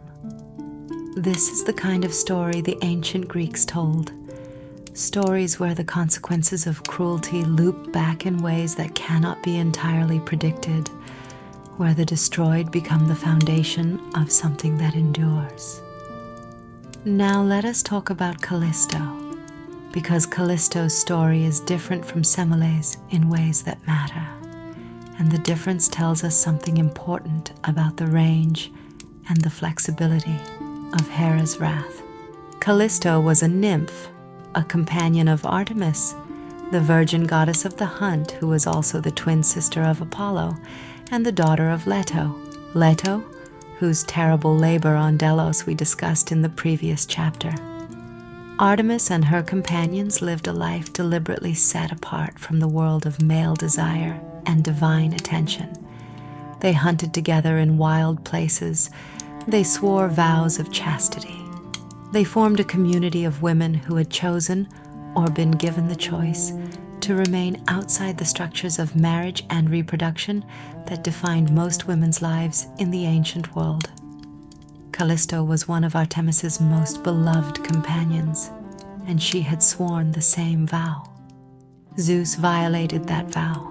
He appeared to Callisto disguised as Artemis herself, as the goddess Callisto trusted most, the goddess who represented the life she had chosen and the community she belonged to. And in this disguise he approached her. And what happened next, the ancient sources describe with varying degrees of explicitness, but the core of it is not ambiguous. Callisto did not consent to what Zeus did. She was deceived about who she was with, and then she was overpowered. This is one of those moments in Greek mythology where the modern reader must resist the urge to look away, because the discomfort of facing what the story is actually saying is precisely the point. The ancient Greeks were not naive about what had happened to Callisto. They encoded the reality of it into the myth. Callisto found herself pregnant. She tried to hide it, bathing separately from her companions, avoiding Artemis's notice, carrying her secret in silent terror. But Artemis eventually discovered the pregnancy, and in many versions of the myth, Artemis expelled Callisto from her company, cast her out for violating her vow of chastity, without apparently making any distinction between a vow freely broken and a vow violated by force. This detail, Artemis's judgment, is itself a quietly devastating element of the story, the suggestion that even the goddess who presided over a community of women outside male structures could not or would not fully protect one of her own from the consequences of male violence. Callisto lost her community at the moment she most needed it, and then Hera arrived. Hera, understanding exactly what had happened, understanding that Callisto was pregnant with Zeus's child, and possibly, some sources suggest, knowing that Zeus had taken on Artemis's form specifically because Callisto's devotion to Artemis meant she would let her guard down, which adds another layer of deliberate cruelty to the original transgression. Hera transformed Callisto into a bear. A great brown bear, her human voice taken away, her human form taken away, her ability to communicate with other humans taken away, left to wander the forest as an animal. Callisto gave birth to a son in her bear form. The son, Arcas, was taken in by various foster families depending on which version of the myth you follow, and grew up not knowing that his mother was a bear wandering the same forests where he hunted. And here the myth builds toward its most painful moment. Arcas, grown into a hunter, encountered a large bear in the forest and drew his spear to kill it, not knowing, not having any possible way of knowing, that the bear he was about to kill was his own mother. Zeus intervened at this moment, and it is worth noting that Zeus's interventions in these stories tend to come late, after the damage has been done, and tend to take the form of spectacular gestures that transform the situation rather than address the original wrong. He snatched both Callisto and Arcas up into the sky and placed them there as constellations: Ursa Major, the Great Bear, and Ursa Minor, the Little Bear. Or in some versions, Arcas became Boreas, the Bear Watcher, the constellation that eternally follows the Great Bear across the sky. You can look up at them tonight. If the sky is clear where you are, they are there, as they have been there for 3,000 years of human nights. A mother and her son, separated by form and then by sky, reunited only as patterns of light that trace their endless circuit above the turning earth. But Hera was not finished with them even there. She went to Poseidon, god of the sea, and asked him to deny Ursa Major the right to set below the horizon, to dip into the ocean the way other stars do at the end of their nightly journey. And Poseidon agreed, which is why the constellation of the Great Bear is, in the northern hemisphere, a circumpolar constellation. It never sets. It circles the pole star endlessly, night after night, year after year, never resting in the waters of the ocean, never finding the peace of the horizon, always visible, always turning, never allowed to simply stop. In the logic of the myth, this is Hera's final act of punishment against Callisto, denying her the rest that other stars receive, keeping her permanently visible and permanently moving. In the logic of the astronomer, it is simply a fact of celestial mechanics. But the overlap between the mythological explanation and the astronomical reality is one of those places where myth and sky meet with a particular kind of power, where looking up at the stars becomes an act of remembrance for a woman who did nothing wrong and paid for it anyway.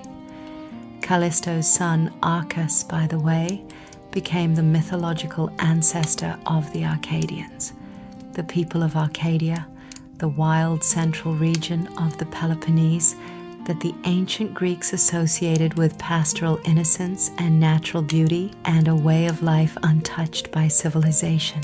The word Arcadia comes directly from Arcas's name.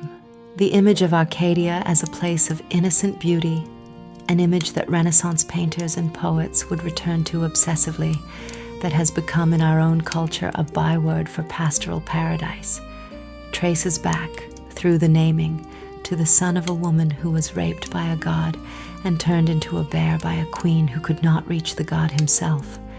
This is what myths carry inside them. This is what they mean when they are read carefully.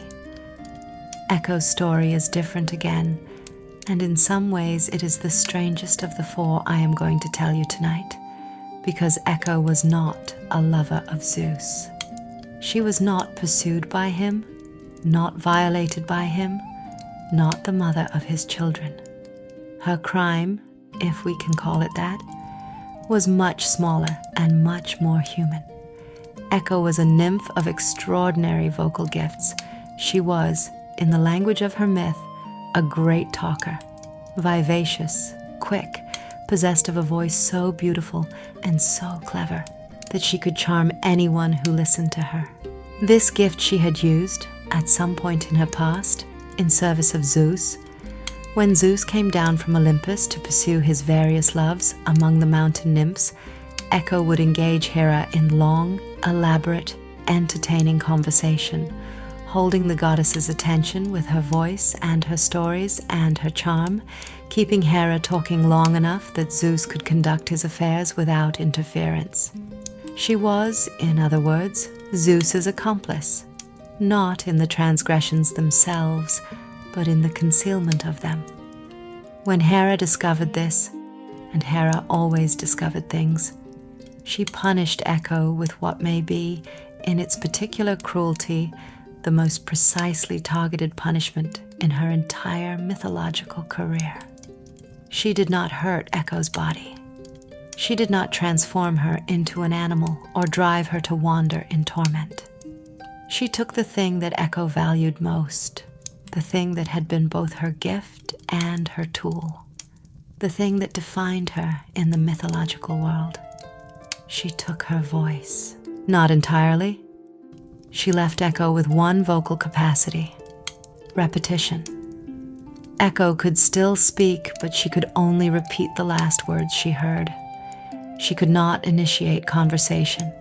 She could not tell her own stories. She could not use language to charm or to entertain or to hold someone's attention.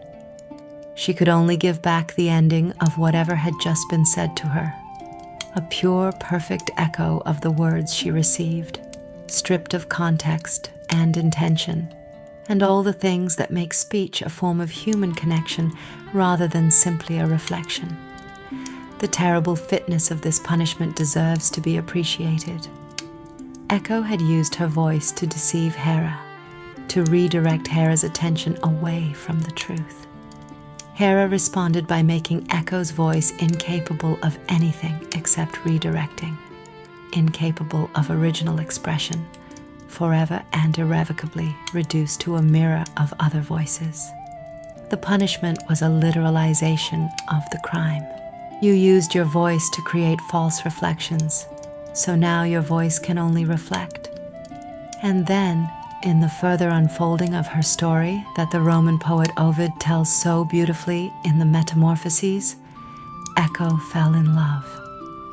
She encountered a young man of extraordinary beauty named Narcissus, the son of the river god Cephissus and the nymph Liriope, a boy so beautiful that the prophet Tiresias had already warned his mother, in response to a question about his future, that he would live to a great age only if he never came to know himself. Echo saw Narcissus in the forest and was immediately and completely struck by him, following him at a distance, desperate to speak to him, unable to initiate any words of her own. When Narcissus, hearing something following him, called out into the trees, "Is anyone there?" Echo could only repeat the last of his words back to him. "Anyone there? Anyone there?" When he said, "Let us come together," Echo rushed out to embrace him, finally able to use his own words as an invitation, only to be cruelly rejected. Narcissus, who was famously incapable of returning love to another person, pushed her away in disgust. And Echo, rejected, heartbroken, unable to express her grief in any words of her own, wasted away in the forests until there was nothing left of her but her voice. A voice that even now, even without a body to inhabit, keeps its punished shape, repeating, only repeating, sending back the last syllables of whatever it hears, never able to say the first word. When you hear an echo in a valley or a cave or a mountain pass, your own voice returned to you, your words coming back slightly delayed and slightly transformed by the surfaces they have bounced against.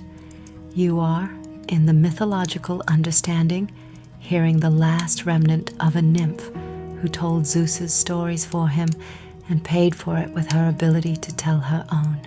The landscape itself became her monument, the way the stars became Callisto's monument and the peacock's tail became Argus's monument. Greek mythology is full of these transformations, these moments where human or semi-divine suffering is absorbed into the world and becomes part of its permanent texture. Hera does not appear again after she strips Echo's voice. Her part in the story is brief, and she exits it quickly, leaving the rest of it to unfold in her absence. But her absence is exactly the point. She made her cut precisely and left the wound to do its own work. She did not need to be present for the suffering to continue. She had designed it to be self-sustaining. The fourth woman I want to tell you about tonight is less well known than the others, and she comes from a slightly later stratum of Greek mythology. Her story told more fully in sources that postdate Homer and Hesiod. But she belongs in this chapter because she represents something that the other three stories gesture toward, but do not quite name directly. Something about the outer limit of Hera's wrath, about what happened when it went all the way to its darkest expression. Her name was Lamia. Lamia was a queen of Libya, a mortal queen, beautiful and powerful in her own right, who became a lover of Zeus and bore him children. The ancient sources give her different numbers of children, some saying 2, some saying several, but they agree on the essential elements. She had children with Zeus, she loved them, and Hera took them from her. Whether Hera killed the children directly or caused their deaths through some other means, the outcome was the same. Lamia lost her children, and the grief of this loss, the particular, absolute, world-ending grief of a mother who has lost her children, did something to Lamia that no other loss could have done. It did not simply wound her or punish her. It unmade her. It took whatever had been essentially human in her and dissolved it, leaving something else in its place. She became, in the mythology, a monster. A creature who wandered at night and stole and ate other people's children. A figure of maternal grief curdled into something predatory and terrible. The love that had no object turning into its own dark opposite. Hera, in some versions of the myth, also removed Lamia's ability to close her eyes. She was condemned to sleeplessness, to endless wakefulness, to the permanent open-eyed horror of someone who cannot stop seeing, cannot retreat into the mercy of sleep and darkness and unconsciousness. Zeus, out of pity, gave her the ability to remove her own eyes and replace them at will, which gave her at least the capacity to choose her own blindness when the seeing became too much to bear. Lamia became, in the Greek and later Roman tradition, a kind of bogeyman figure. A story told to children to keep them from wandering alone at night. A monster invoked to explain unexplained disappearances and deaths. The word Lamia in Greek came to mean a kind of she-demon or child-eating monster, and the figure spread through the folklore of the ancient Mediterranean with remarkable tenacity, appearing in Roman sources, in later Byzantine texts, threading its way into the folklore of modern Greece, where variations of the Lamia figure persist to this day. But beneath the monster is always the mother. Beneath the child stealer is always the woman whose children were stolen first. This is the mythological logic of Lamia's transformation. She did not become monstrous because she was evil, but because she was destroyed. And what was left after the destruction had the shape of grief without the object of grief, love without anything to love, maternal hunger without a child to feed.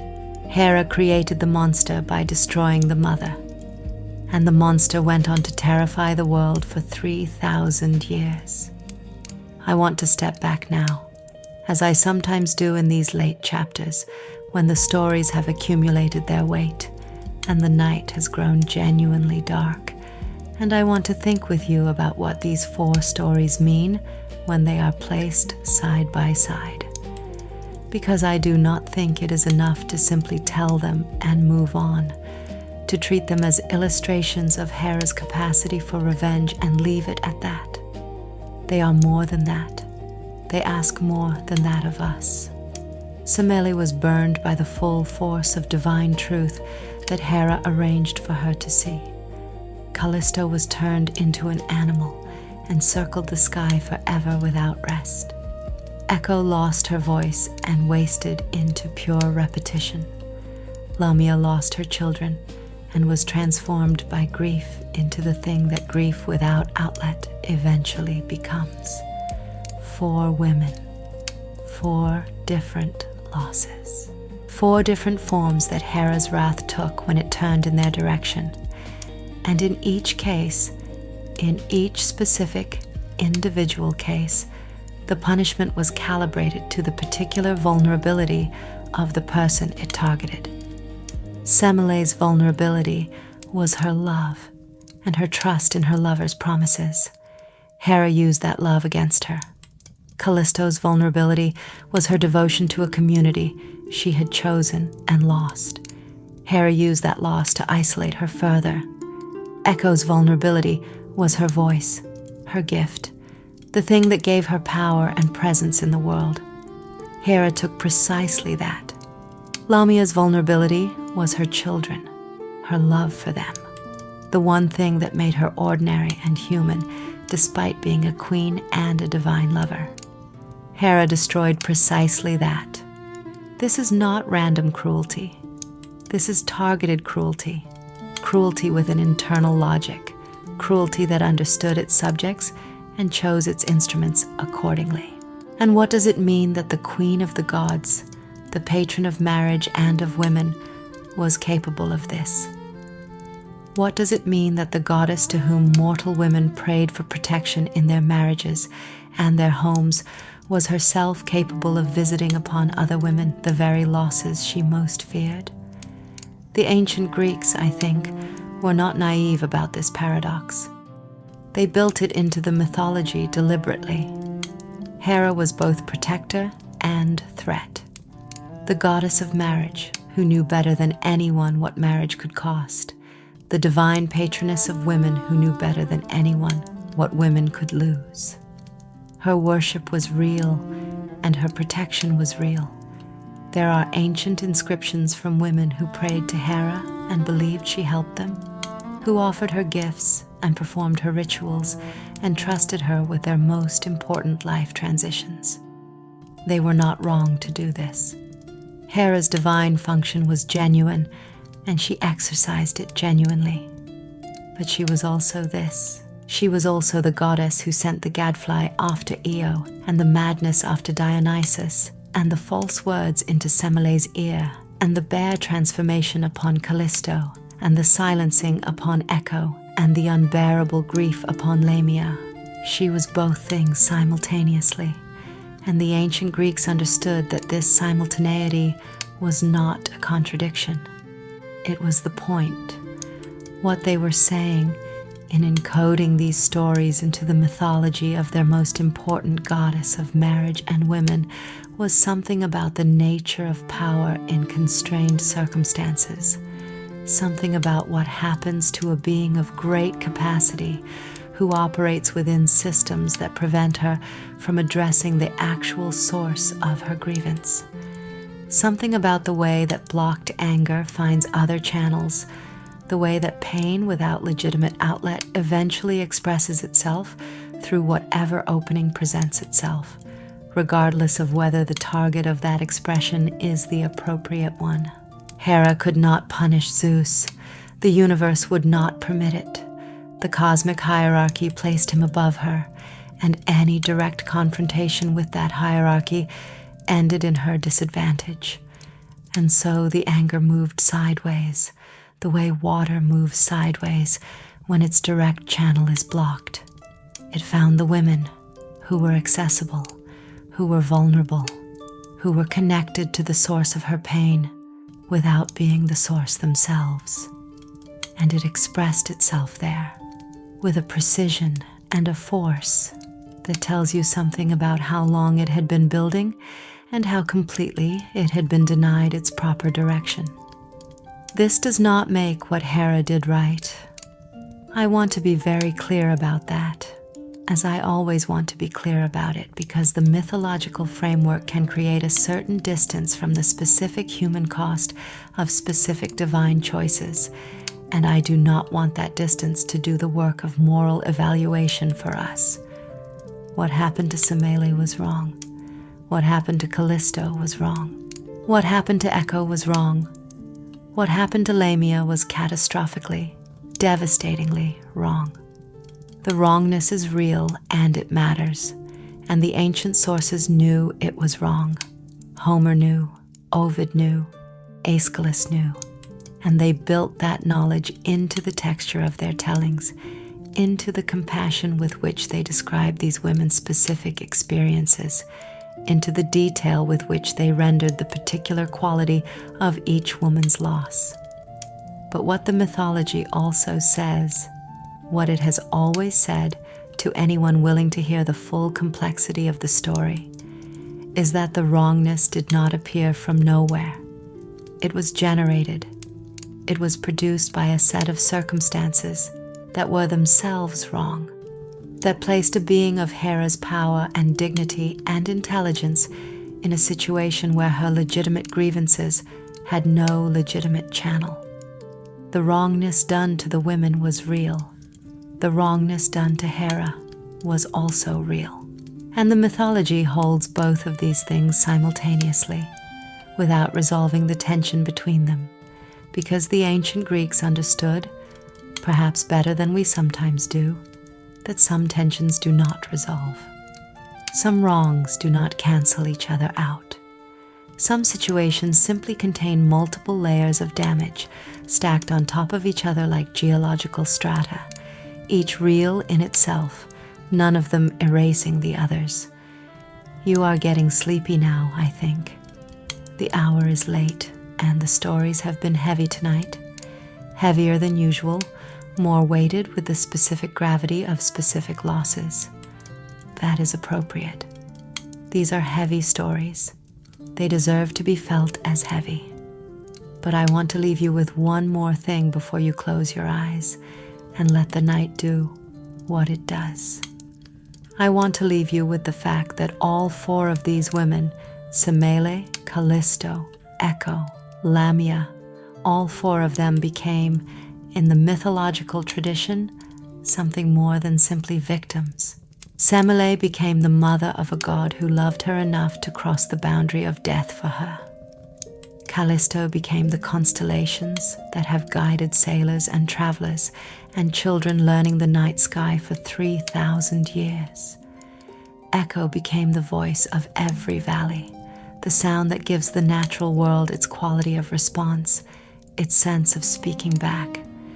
And Lamia, even Lamia, transformed into her most monstrous form, terrifying and grief-mad and dangerous. Lamia became a story that parents told their children, a story that, whatever its surface purpose as a warning, carries underneath it the memory of a mother and what was taken from her. They were not erased. That is the thing. However much Hera's wrath tried to erase them, to reduce them to animals and silence and grief and madness, they were not erased. They persisted. They became part of the permanent texture of the world, embedded in the stars and the sound of the landscape and the stories parents tell their children. They endured past the punishment. They outlasted the wrath. And perhaps that, in the deepest logic of the mythology, is the answer to Hera's trapped and terrible power. Not that the punishment was deserved, but that punishment is not the last word. That the things we try to destroy have a way of persisting in forms we did not intend, becoming part of the world in ways we cannot control, carrying their original nature, their love, their beauty, their voice into new shapes that survive the destruction. The night is full of echoes. The sky is full of bears.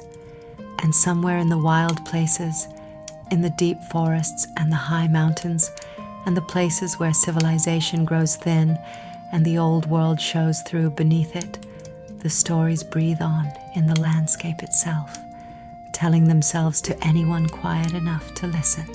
Let us begin with geography, because with ancient religion, geography is almost always the beginning of understanding. The most ancient and the most important sanctuary of Hera in the Greek world was not in Athens, the city of Athena. It was not in Corinth, though Hera was honored there too.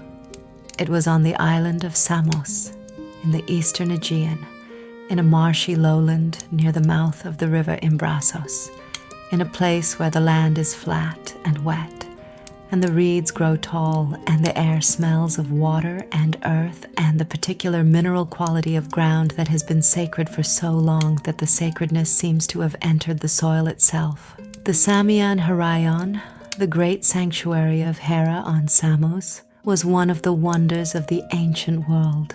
The temple built there in the 6th century before the Common Era was the largest Greek temple ever constructed up to that point. A forest of columns on a platform that measured over 100 meters long, designed to house a goddess of such ancient and fundamental importance that ordinary temple proportions seemed insufficient.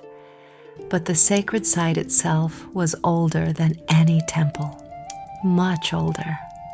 The Greeks who built the great Heraion were building on ground that had been considered holy for centuries before them, possibly millennia, ground that had been used for ritual and worship in the pre-Greek world that inhabited the Aegean before the Greek-speaking peoples arrived with their myths and their pantheon and their particular understanding of divine hierarchy. When the Greeks came and built their temples on these ancient sacred sites, they brought their theology with them, their stories of Zeus and Hera and the Olympian family drama. But they laid that theology over something older, something that the ancient sites themselves remembered, even if the incoming culture did not fully understand what it was remembering. What was that older something? Scholars of ancient religion who have studied the Heraion at Samos and the other great ancient sanctuaries of Hera, at Argos, at Pericora, at Paestum in southern Italy, have found evidence that suggests Hera, in her earliest form, was not primarily a goddess of marriage in the domestic sense that the Olympian mythology presents. She was something larger and more elemental. She was a goddess of sovereignty, not Zeus's wife, but a ruler in her own right, a divine embodiment of the land itself, of the territory and its protection, of the bond between a community and the earth it inhabited. When the ancient Greeks prayed to Hera at her great sanctuaries, they were not primarily praying to a wife or to a mother, or even to a protector of marriage in the narrow sense. They were praying to the ground beneath their feet, to the land that fed them and sheltered them and defined them as a people, to the power that made a place sacred and a community possible. This matters enormously for understanding everything that comes after. Because if Hera was originally a goddess of sovereignty, a divine queen not of heaven in the sense of being subordinate to a heavenly king, but a queen in the sense of being the embodiment of legitimate rule and territorial power, then her mythology, with its endless narrative of subordination and conflict within marriage to Zeus, looks very different. It looks less like a straightforward story about a jealous wife and much more like a story about a conquered sovereign, about a deity whose original nature and authority were gradually subordinated within a mythological system that placed Zeus at its apex, and who spent the resulting mythology in a perpetual state of tension between her original sovereignty and her assigned subordination. The myth of Zeus swallowing Metis, the goddess of wisdom, his first wife, whom he swallowed to prevent her from bearing a son greater than himself, is sometimes read in parallel with the myth of Hera and her position in the divine hierarchy as a different version of the same cultural pattern, the absorption of female divine sovereignty into the male-dominated Olympian system, the literal internalization of female wisdom and power into the body of the male ruler, and Hera's constant resistance to Zeus in the mythology, her scheming, her defiance, her refusal to simply accept her assigned position, reads in this interpretive framework not as wifely jealousy, but as the ongoing rebellion of a conquered sovereign who has not forgotten what she was. This is not a modern feminist reading imposed on ancient material from the outside. It is a reading that the ancient material itself supports when you look at the oldest stratum of evidence. The great sanctuaries of Hera predate the dominance of the Olympian mythology. The worship of Hera was, in many parts of the Greek world, older and more deeply established than the worship of Zeus. There are ancient sources that describe Hera as predating her marriage to Zeus, as having existed in her own right and her own power before the Olympian hierarchy was established, as having been not conquered exactly, but incorporated. Her ancient sovereignty acknowledged and then reframed within the new mythological order as wifely queenship, the dignity of being first among goddesses expressed through the medium of being wife to the first among gods. The ancient historian Walter Burkert, one of the most important scholars of Greek religion in the 20th century, observed that the sacred marriage of Zeus and Hera, the hieros gamos, the divine wedding that was celebrated in ritual at Samos and at other Heraean sanctuaries, almost certainly predated the specific mythology of Zeus and Hera as it appears in Homer.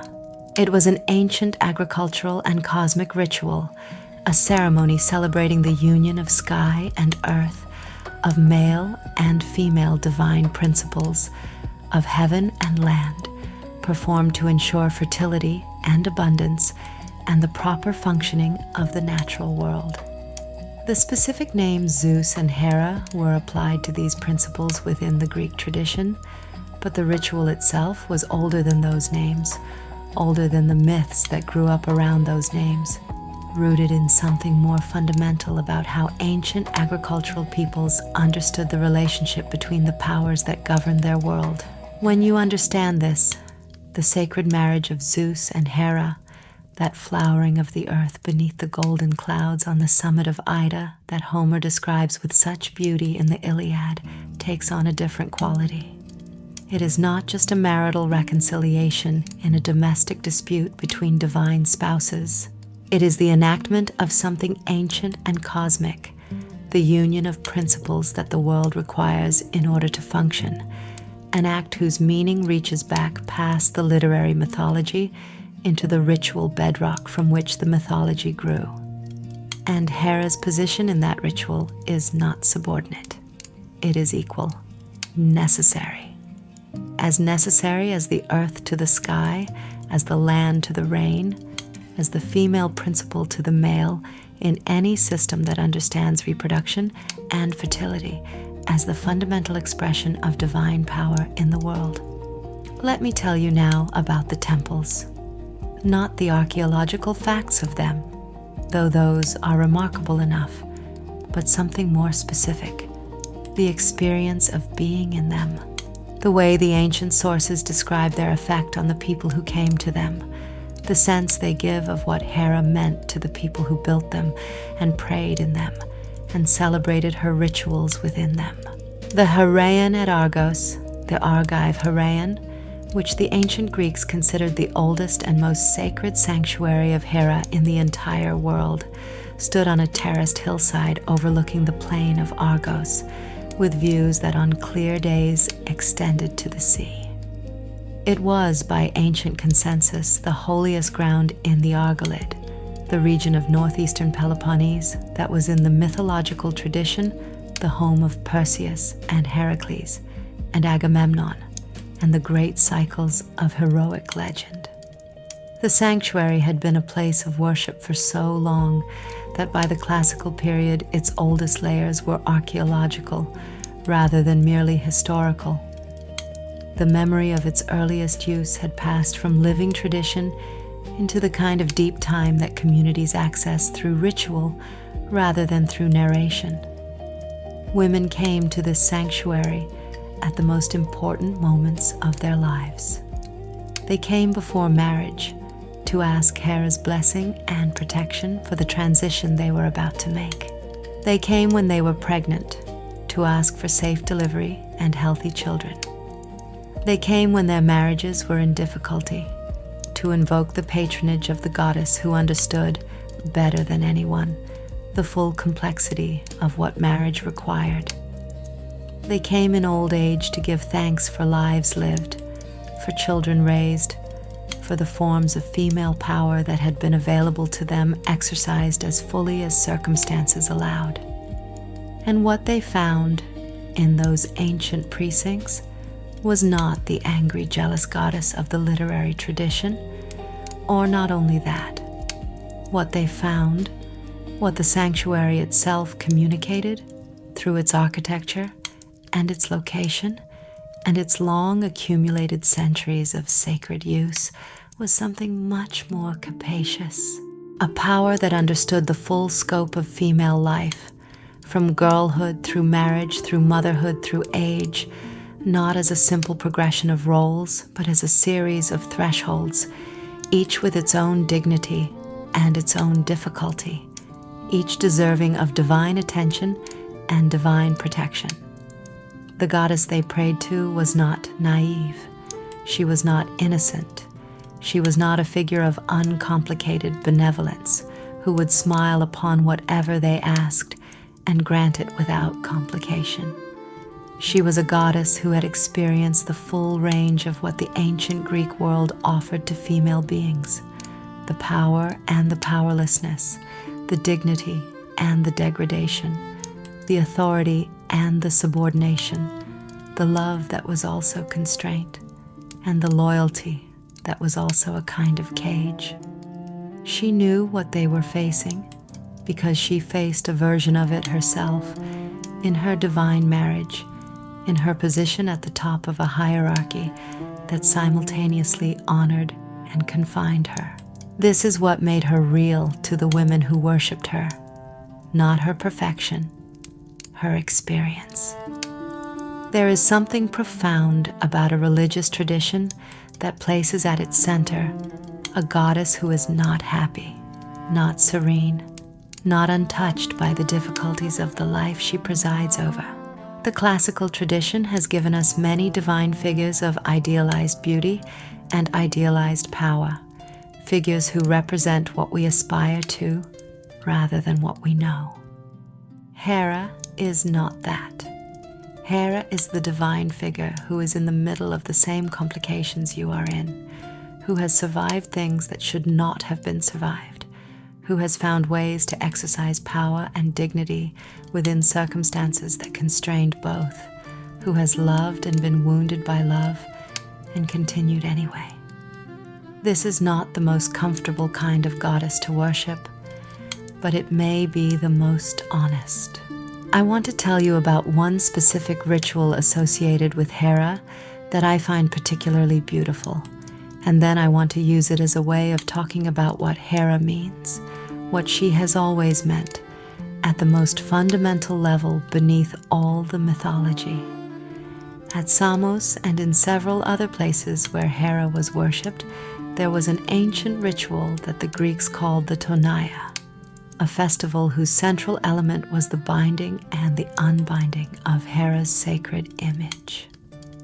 The ancient wooden cult statue of Hera, not the magnificent gold and ivory statues of the classical period, but the older, simpler image, a plank or a board or a roughly shaped wooden figure that represented the goddess in her most archaic form. This image was, in the ritual, periodically taken from the sanctuary, bound with willow withies, carried down to the shore, and then unbound and returned to the sanctuary, washed and garlanded and restored to her place. The mythological explanation attached to this ritual was that the statue was once stolen by Argive pirates and then found on the shore, the willow withies binding it in place so that it could not be carried away again, and then the Samians found it and restored it to the sanctuary. But this kind of mythological explanation, the story invented to explain a ritual whose original meaning has been forgotten, is extremely common in ancient religion, and most scholars believe the ritual itself is much older than its explanation. The binding and unbinding, the removal from the sacred space and the restoration to it, the bathing and the garlanding, these elements point toward something older and more fundamental.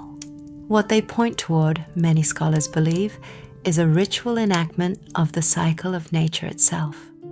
The winter binding, when the earth is cold and constrained, and the divine power seems to have withdrawn from the world, followed by the spring unbinding, when warmth returns and the earth opens again, and the goddess is restored to her seat of power.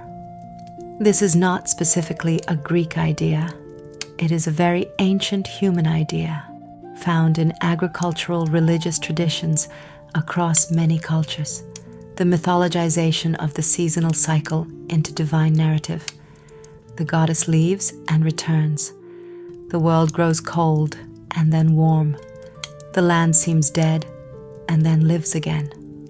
And what does it mean that Hera, the goddess of marriage, the queen of heaven, the jealous wife, was at the center of this oldest and most fundamental of religious ideas?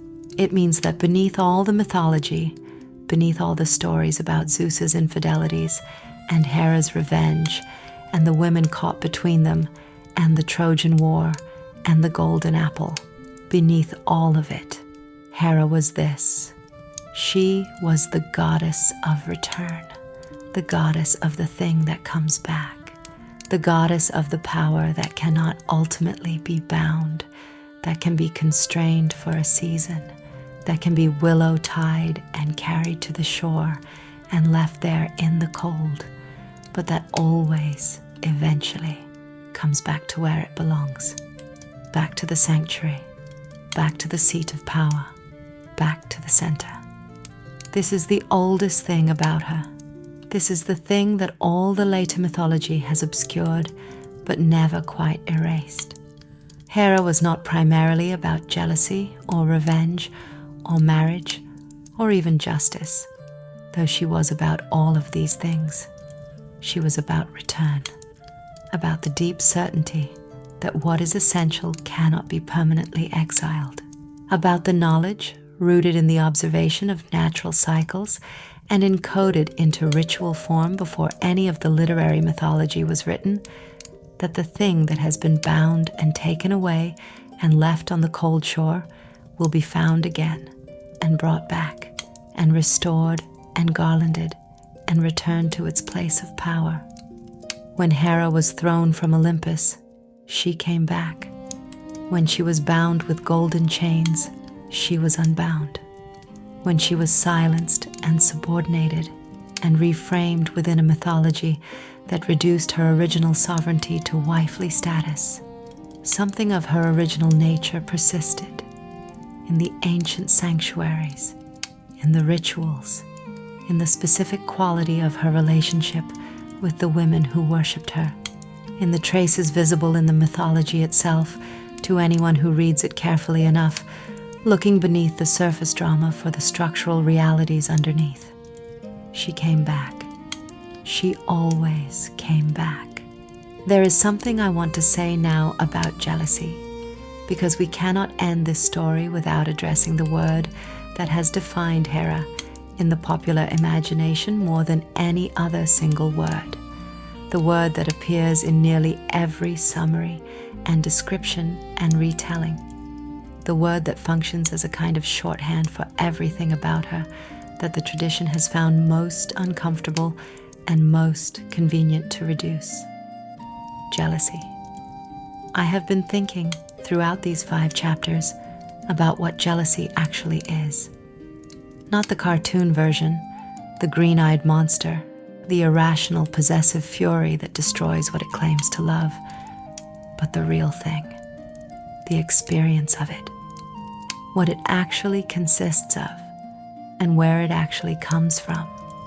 And what I think, what I have come to believe through the long process of spending time with Hera's story and taking it seriously rather than simply cataloging it, is that jealousy, at its core, is not an emotion about the other person.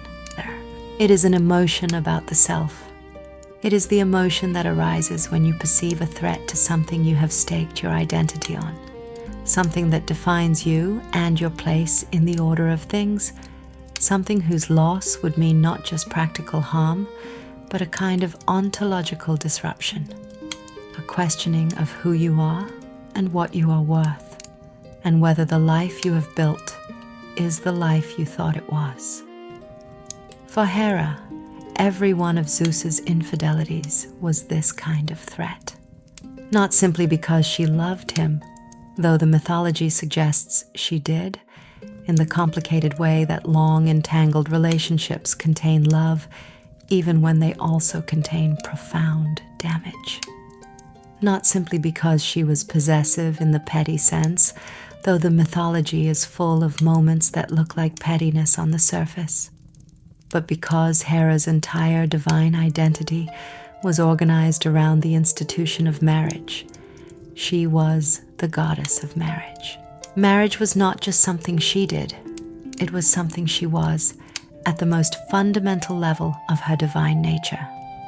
Every transgression against her own marriage was therefore a transgression against herself, not just as a wife, but as a goddess, a living argument against the sacredness of the very thing she embodied and protected and asked mortal women to trust her with. When mortal women came to her sanctuary and prayed for the protection of their marriages, they were trusting her with something real and vulnerable and important. And the God who was her own husband was, through his behavior, constantly undermining the grounds of that trust. He was, every time he pursued another woman, making an argument that the divine marriage, the most sacred marriage in the universe, the cosmic union that underpinned all human marriages, was not, in fact, inviolable. That even the Queen of Heaven could not secure the fidelity of her own husband. That marriage was, ultimately, a structure that protected women far less than it claimed to. Hera's rage in this reading was not just about her personal feelings. It was a theological crisis, a crisis of divine function and divine meaning. She was being asked by the very structure of her existence to simultaneously be the goddess of something and to embody its violation, to protect what she could not herself fully possess, to tell mortal women that marriage was sacred and divine and worth their faith while her own marriage was being hollowed out from the inside by the same divine power that had defined her position. The jealousy was real, but underneath the jealousy was something that deserved a different name, something more like the specific anguish of a being whose entire identity, whose divine purpose, whose reason for existing is being structurally undermined by the person who was supposed to share and uphold it. What would you call that if you were being precise? What is the emotion of someone whose deepest self is being contradicted by the circumstances of their life? What is the name for the pain of someone who embodies something that the world around them continuously fails to honor? The Greeks did not have a single word for it, but they built a goddess around it. I want to come now to the end, not just the end of this chapter, but the end of the whole story. Or rather, the end of Hera's story, as the ancient tradition tells it, and then what comes after the end, which is the part I find most important and most worth talking about in the dark, in the quiet, in the particular state of consciousness that comes between waking and sleeping, when the mind is loose enough to take in things it would resist in full daylight. The ancient tradition does not give Hera a dramatic conclusion. She does not die. She is immortal. She does not reconcile completely with Zeus in any final, resolved, once and for all way that the literary sources record. She does not repent of her anger or transform into something simpler or achieve a peace that puts all the difficulty behind her. She simply continues. She sits on her throne on Olympus, and she continues to be what she is, complex and powerful, and wounded and queenly, and capable of great protectiveness and great destructiveness, sometimes in the same moment, sometimes in response to the same situation. And the worship of her continues too, long past the period when the myths were being actively added to and refined, long past Homer and Hesiod and the great tragedians, long past the classical period, and into the Hellenistic world, and then into the Roman world, where she became Juno and acquired new stories and new attributes and new temples, while retaining the same essential core. The women kept coming to the sanctuaries. They kept bringing their offerings. The ancient sources list them: pomegranates, lilies, the cuckoo bird associated with Hera since the myth of Zeus's courtship, when he came to her disguised as a shivering cuckoo, and she sheltered him in her breast, the gesture of compassion that led to her marriage. They kept praying. They kept trusting her with the most important thresholds of their lives. Why? Why would women continue, generation after generation, to bring their marriages and their pregnancies and their most vulnerable hopes to a goddess whose own story was so full of damage? Why trust a goddess who had done terrible things to innocent people, who was associated as much with divine wrath as with divine protection, who could not secure the faithfulness of her own husband? I think the answer is exactly because of all those things, not in spite of them.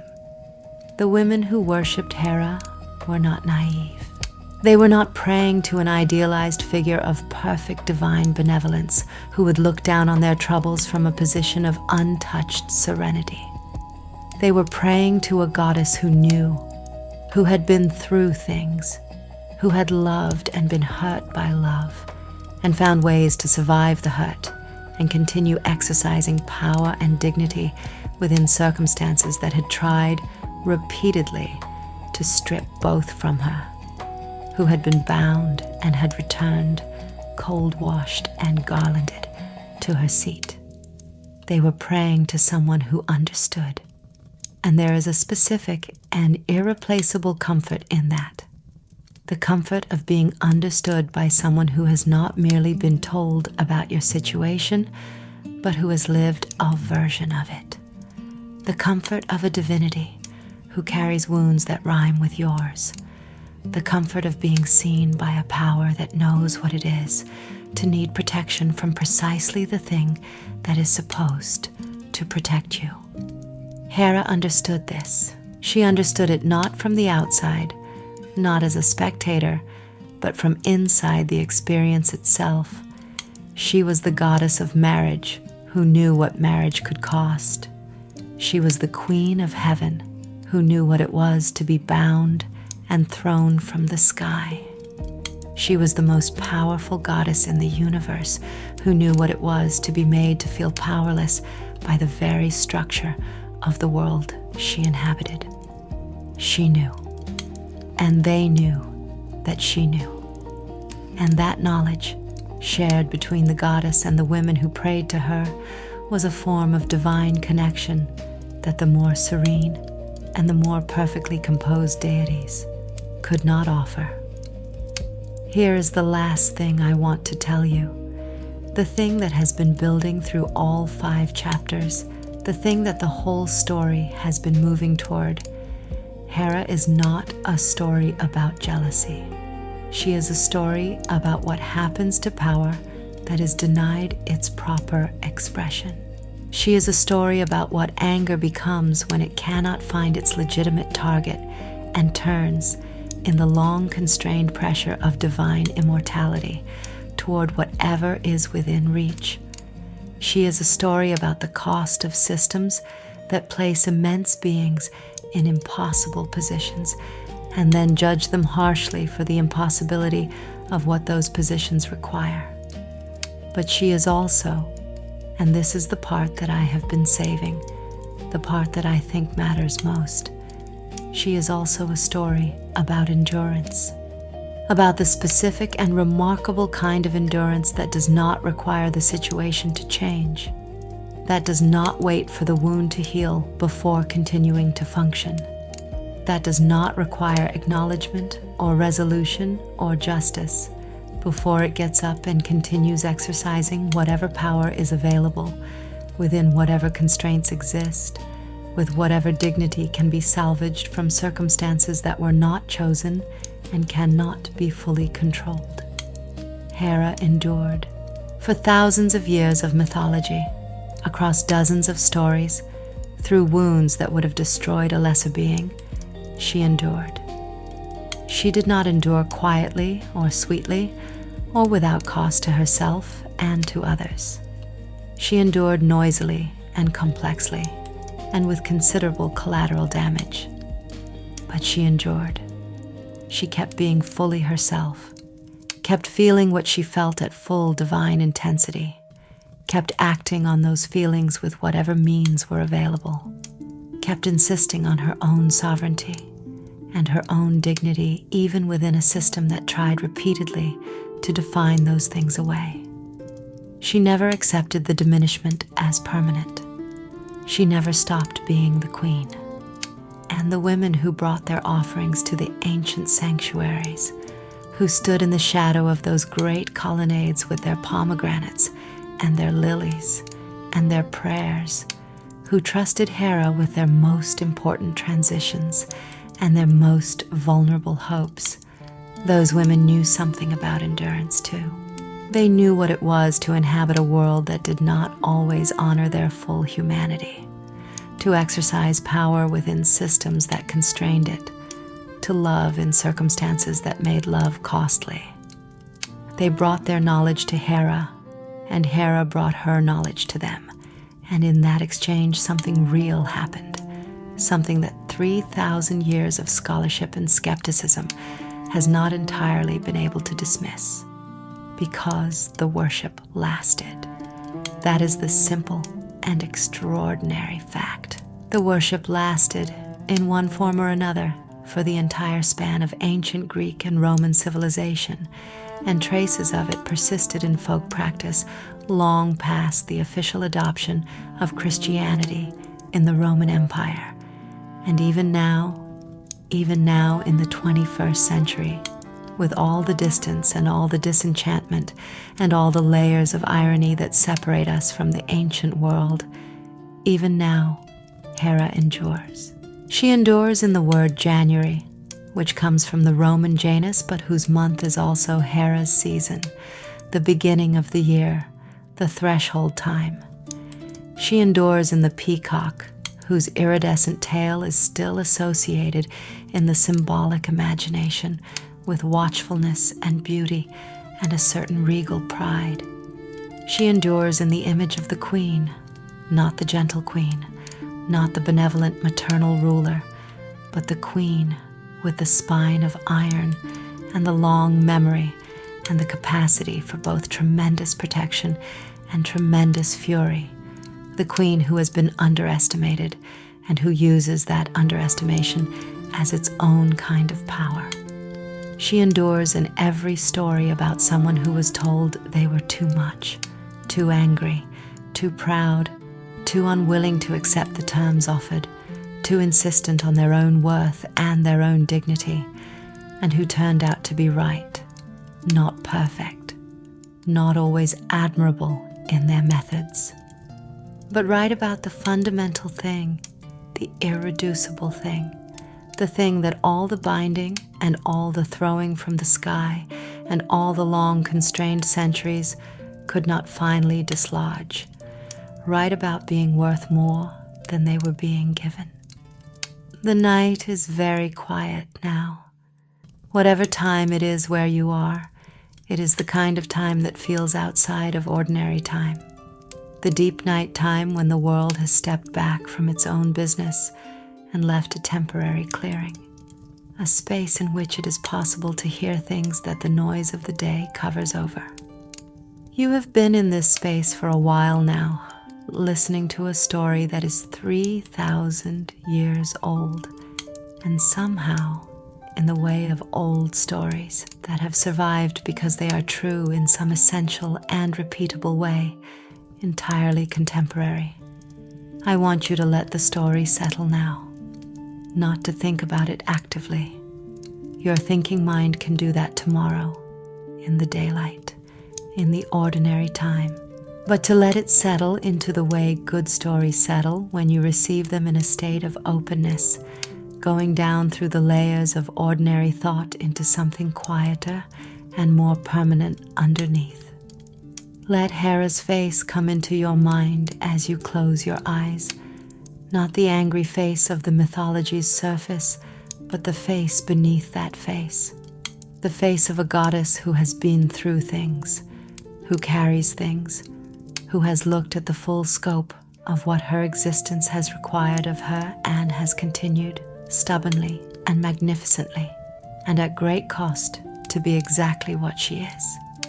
Let the peacock's tail spread slowly in the dark of your eyelids, 100 eyes opening and then closing gently, watching and then releasing, keeping watch and then letting go.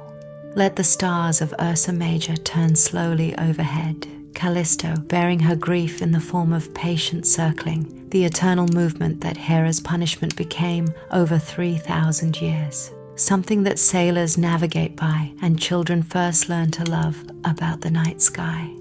Her sorrow transfigured by time into something that guides people home. Let Echo's voice sound softly in the distance, the voice that lost itself and became the voice of the landscape, the response that the world gives back to you when you speak into the open air. The reminder that you have been heard even when the hearing comes back in your own words. And let the Hera at Samos stand in its ancient marshland, the great columns rising from the flat, wet ground, the reeds growing tall at the water's edge, the air smelling of earth and water, and the particular quality of sacred ground. Let the women come, the women of 3,000 years, from every generation that has stood in that precinct with their offerings and their hopes and their wounds. Let them come and stand in the long shadow of the colonnades and look up at the great goddess and find there, in her complicated face, the specific recognition that tells you you are not alone in what you are carrying. You are not alone in what you are carrying. This is what Hera has always meant, underneath all the mythology. This is what the ancient sanctuaries communicated in their vast stone patience to everyone who came to them. You are not alone. The difficulty is real. The wound is real. The system that produces the wound is real. Your anger at the system is legitimate. Your pride in yourself, your insistence on your own worth, your refusal to finally and completely accept the diminishment. These things are legitimate too, and you will endure, not easily, not without cost, not in some perfect serene way that resolves all the contradictions and heals all the wounds, but in the way that Hera endures, fully, noisily, complexly, stubbornly, with all your wounds and all your power and all your long, complicated history intact. You will come back from the cold shore. You will be unbound. You will be garlanded and restored and return to the place where you belong. You always do. Sleep now. The night is holding you the way the ancient earth held the sanctuary, beneath you and around you, and older than any of the stories. Older than the wounds, older than the names we have given to what we fear and what we love. Sleep and let the goddess keep watch. She is very good at keeping watch. She has been doing it with those wide, dark, knowing eyes for longer than we have had words to describe how long. The peacock spreads its tail. The stars turn. The echoes die away into the listening dark, and Hera sits on her throne, exactly as she always has, exactly as she always will. wearing her wounds like a crown, and her dignity like armor, and her knowledge like a lamp. The knowledge of someone who has seen everything, endured everything, lost things that should not have been lost, and kept things that should not have been possible to keep. She is the queen who was swallowed and survived. She is the goddess who was bound and returned. She is the wife who was wronged, and the deity who was conquered, and the sovereign who was never entirely defeated. She is, in the end, the thing that cannot be erased. And she is yours, if you want her, not as a model to imitate, not as a moral lesson to extract and apply, but as a companion in the long, difficult work of being a person in a world that does not always deserve you. She understands. She has always understood. Good night.